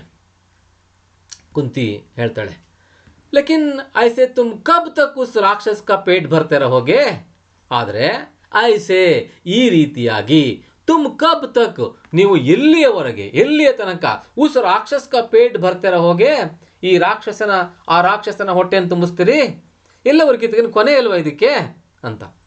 ಬ್ರಾಹ್ಮಣ ಹೇಳ್ತಾನೆ, ಯಾತೋ ಕೊಯ್ ಸೋಚ್ತಾಯಿ ನಹಿ, ಇದನ್ನು ಯಾರು ಯೋಚಿಸೋದೇ ಇಲ್ಲ ತಾಯಿ, ಯಾರು ಯೋಚಿಸೋದೇ ಇಲ್ಲ ಅಕ್ಕ. ಇದನ್ನ ಜಬ್ ಜಿಸ್ಕಿ ಬಾರಿ ಆತಿ ಹೈ, ಯಾವಾಗ ಯಾರ ಸರ್ದಿ ಬರುತ್ತೋ ತಭಿ ಉಸೆ ಧ್ಯಾನ ಆತಾ ಹೈ, ಆಗಲೇ ಅವ್ರಿಗೆ ಗಮನಕ್ಕೆ ಬರೋದು, ಓಹೋ ನನ್ನ ಸರ್ತಿ ಇದೆ ಅಂತ.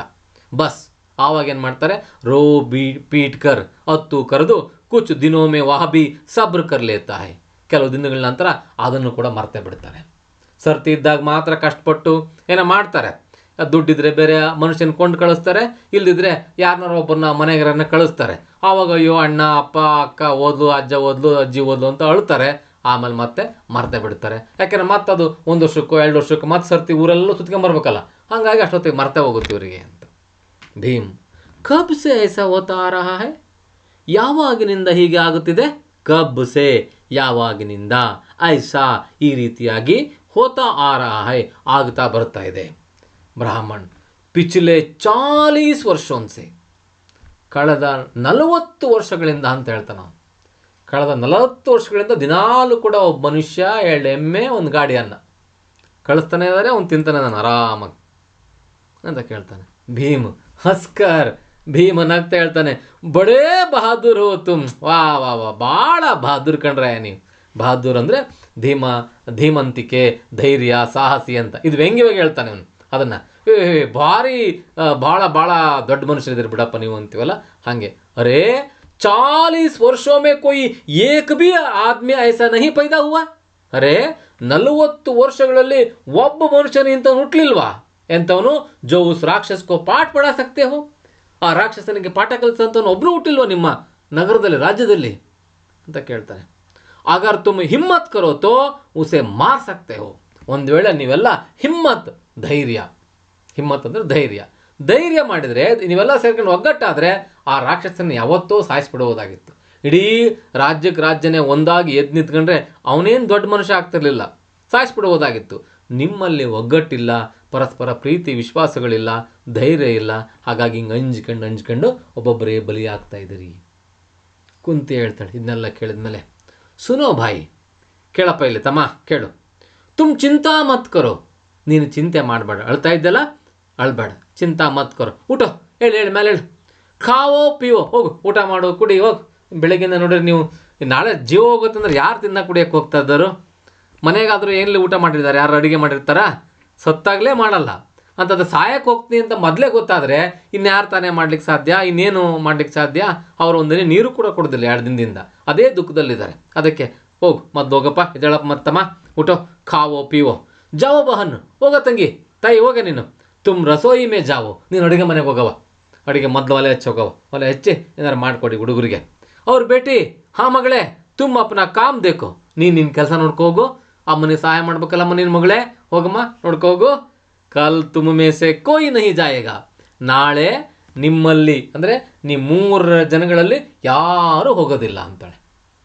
ಯಾರೂ ಹೋಗೋದಿಲ್ಲ, ಹೋಗಿ ನಿಮ್ಮ ಪಾಡಿ ನೀವು ನಿಮ್ಮ ಕೆಲಸ ಮಾಡ್ಕೊಂಡು ಆರಾಮಾಗಿರಿ, ಹೋಗ್ರಿ ಅಂತ ಹೇಳ್ತಾಳಿಕೆ. ಬ್ರಾಹ್ಮಣನಿಗೆ ಆಶ್ಚರ್ಯ ಆಗುತ್ತೆ. ಕ್ಯಾ ಕಹಾ ತುಮ್ನೆ ಬಹನ್ ಅಂತ ಕೇಳ್ತಾಳೆ. ಏನಂದೆ ಅಕ್ಕ ನೀನು? ಅವನಿಗೊಂಥರ ಜೀವನೇ ಬಂದಂಗೆ ಆಯ್ತಲ್ಲ ಈಗ. ಏನಂದೆ ಅಕ್ಕ ನೀನು? ಹಮ್ಮು ಮೇಸೆ ಕೋಯಿ ನಹಿ ಜಾಯೇಗಾ, ನಮ್ಮಲ್ಲಿಂದ ಯಾರೂ ಹೋಗುವುದಿಲ್ಲ. ಇದು ಸಾಧ್ಯನೇ ಇಲ್ಲ, ನಿಯಮ ಬದಲಾಯಿಸೋಕ್ಕೆ. ಒಂದು ರಾಕ್ಷಸ ಬೇಡ ಅನ್ಬೇಕು, ಅದೊಂದೇ ದಾರಿ ಇರೋದು. ಇಲ್ಲ ಅಂದರೆ ಅವನು ಸಾಯಬೇಕು, ಸಾಯಿಸ ಯಾರು ಬರಬೇಕು. ಅವನು ಬೇಡ ಅನ್ನಲ್ಲ, ಸಾಯಿಸಾರ ಇದುವರೆಗೂ ಇವ್ರು ಕೇಳೇ ಇಲ್ಲ. ಹಾಗಾಗಿ ಅವ್ರಿಗೆ ಆಶ್ಚರ್ಯ ಆಗುತ್ತೆ. ಏನಂದೆ ಅಕ್ಕ ನೀನು?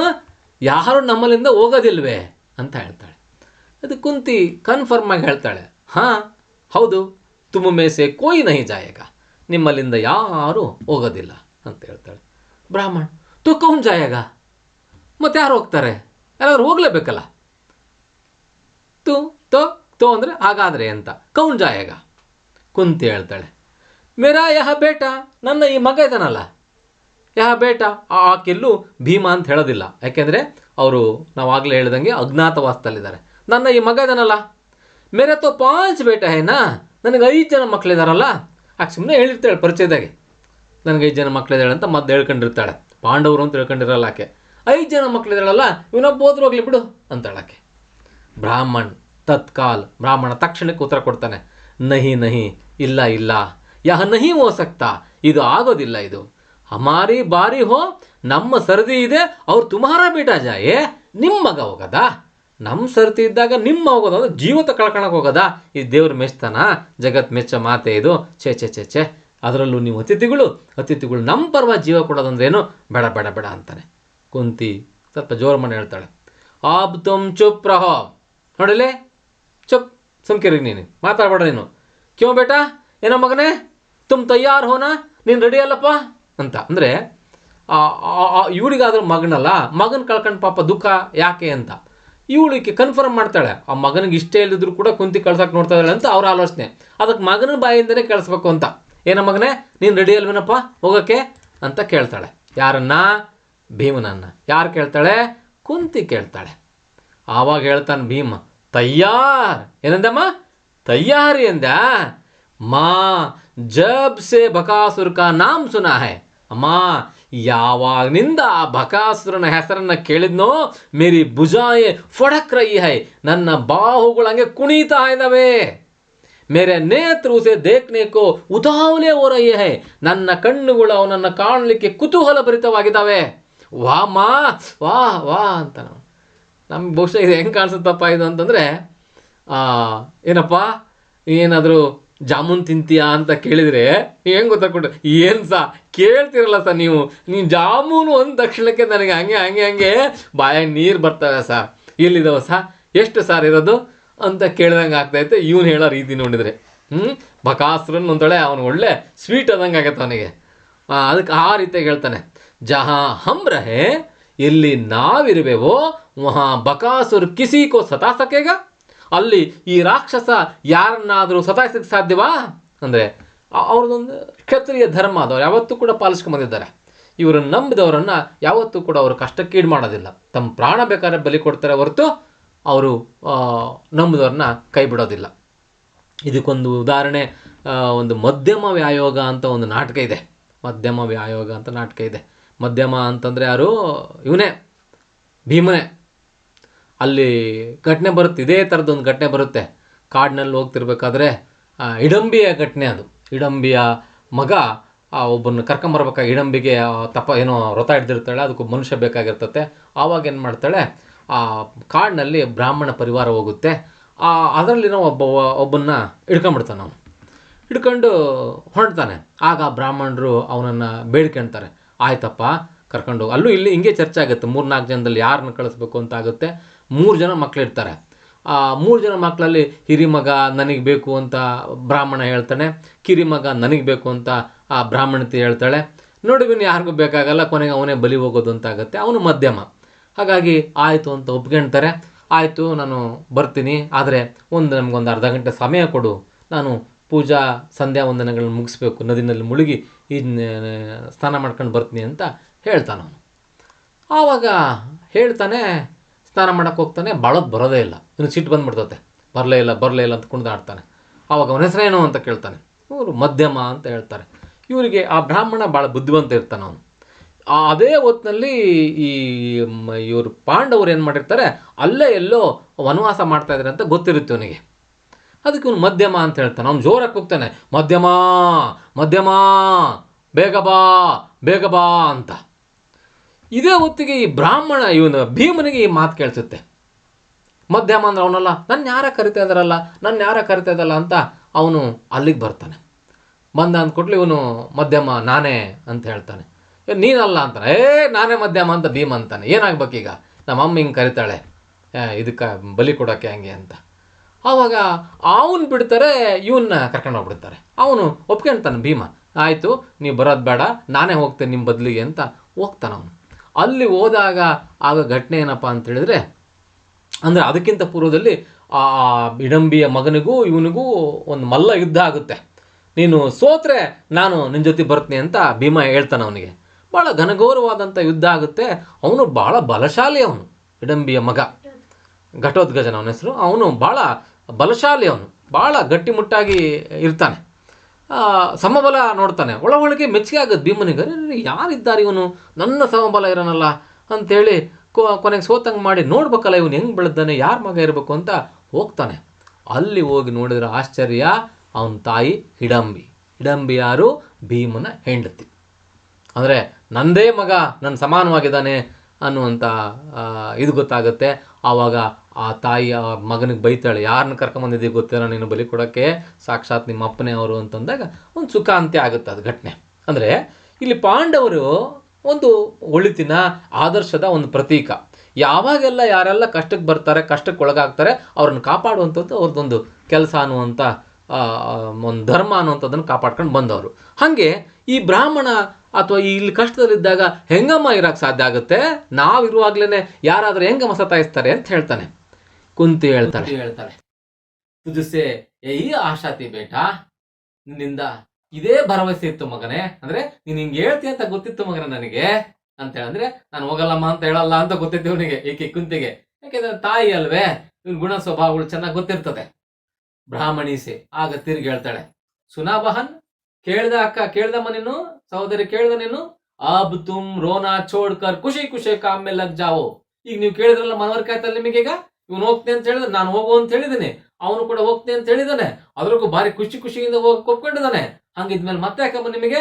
ಈಗ ನೀವು ರೋನಾ ಚೋಡ್ಕರ್, ಅಳೋದನ್ನ ಬಿಟ್ಟು ಖುಷಿಯಾಗಿ ಕಾಮ್ ಮೇಲೆ ಲಗ್ ಜಾವ್, ಕೆಲಸದಲ್ಲಿ ತುಡ್ಕೊಳ್ರಿ, ಹೋಗ್ರಿ, ಪಾಯಸ ಗೀಸ ಒಳಗೆ ಏನಾರ ಮಾಡ್ರಿ ಇವತ್ತು ಜೀವದಾನ ಸಿಕ್ಕಿದೆ ಅಂದ್ರೆ ಈ ಒಂದ್ ದೊಡ್ಡ ಹಬ್ಬನೇ ಅದು, ನಿಜವಾದ ಹಬ್ಬ ಅದು, ಮಾಡ್ರಿ ಏನಾರ ಅಂತ ಹೇಳ್ತಾಳೆ.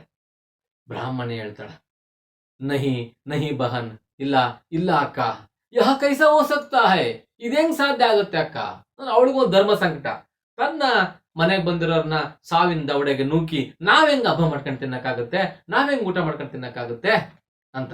ಯಹ ತೋ ಪಾಪ ಹೈ ತುಮ್ ಹಮೆ, ನೀವು ಇದೊಂದು ದೊಡ್ಡ ಪಾಪ, ನೀವು ನಮ್ಮನ್ನ ಈ ಪಾಪದ ಕೂಪಕ್ಕೆ ಹಾಕ್ತಾ ಇದ್ದೀರಿ ಅಂತ ಏನೋ ಹೇಳಕ್ ಹೋಗ್ತಿರ್ತಾಳಕ್ಕೆ, ತುಮ್ ಹಮೆ ಅಂತ ಹೇಳ್ತಿರ್ತಾಳೆ. ಅಲ್ಲಿಗೆ ಕುಂತಿ ಮಧ್ಯ ಪ್ರವೇಶ ಮಾಡ್ತಾಳೆ. ಓಹೋ, ಹೇಳಿದ್ನಲ್ಲಮ್ಮ, ಮೇರೆ ಬೇಟೆ ಕಿ ಬಾತ್ ಸುನಿ, ನನ್ನ ಮಗನ್ ಮಾತು ಕೇಳಿಲ್ವ ನೀನು?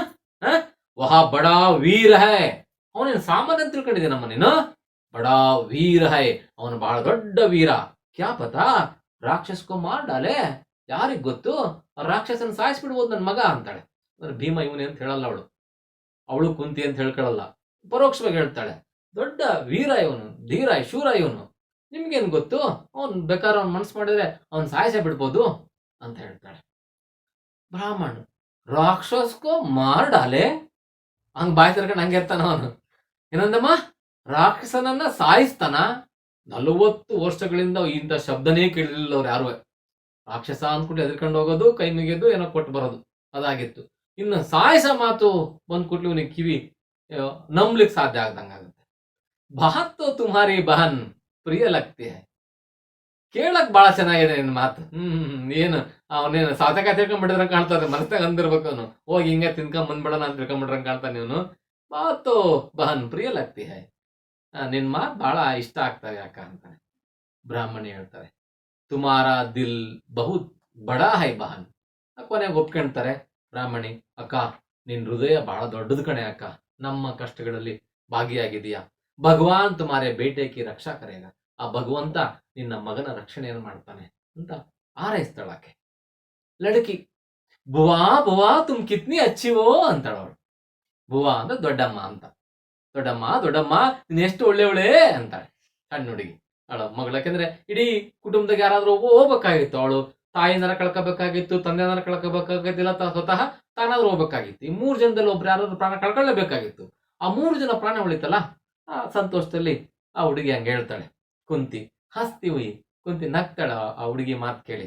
ಆಗ್ಲಿ ಹುಚ್ಚಿ, ಜಾ ಹೋಗು, ರಸೋಯಿ ಮೇ ಮಾಕಿ ಮದದ್ ಕರ್, ಅಡುಗೆ ಮನೆಯಲ್ಲಿ, ರಸೋಯಿ ಅಂದ್ರೆ ಅಡುಗೆ ಮನೆ, ಅಡುಗೆ ಮನೆಯಲ್ಲಿ ಮಾಕಿ ಮದದ್ ಕರ್, ಅಮ್ಮನಿಗೆ ಸಹಾಯ ಮಾಡೋದು ಹೋಗ್.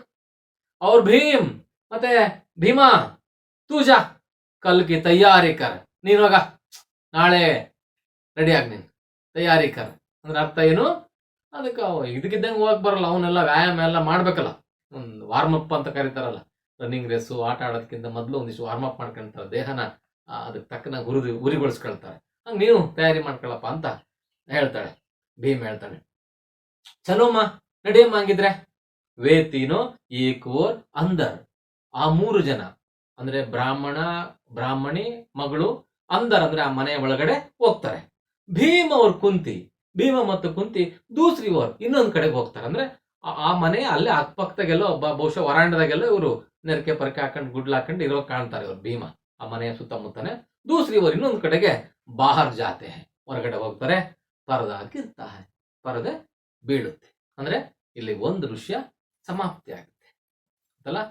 ಸೊ ಇದುವರೆಗೂ ನಾವು ಭೀಮ್ ಅವ್ರ ರಾಕ್ಷಸ ಪಾಠದ ಒಂದು ದೃಶ್ಯವನ್ನು ನೋಡಿದ್ವಿ. ಮುಂದಿನ ದೃಶ್ಯವನ್ನ ಮುಂದಿನ ಪೀರಿಯಡ್ ನೋಡೋಣ. ಅಲ್ಲಿವರೆಗೂ ನಿಮ್ಗೆಲ್ಲರಿಗೂ ನಮಸ್ತೆ.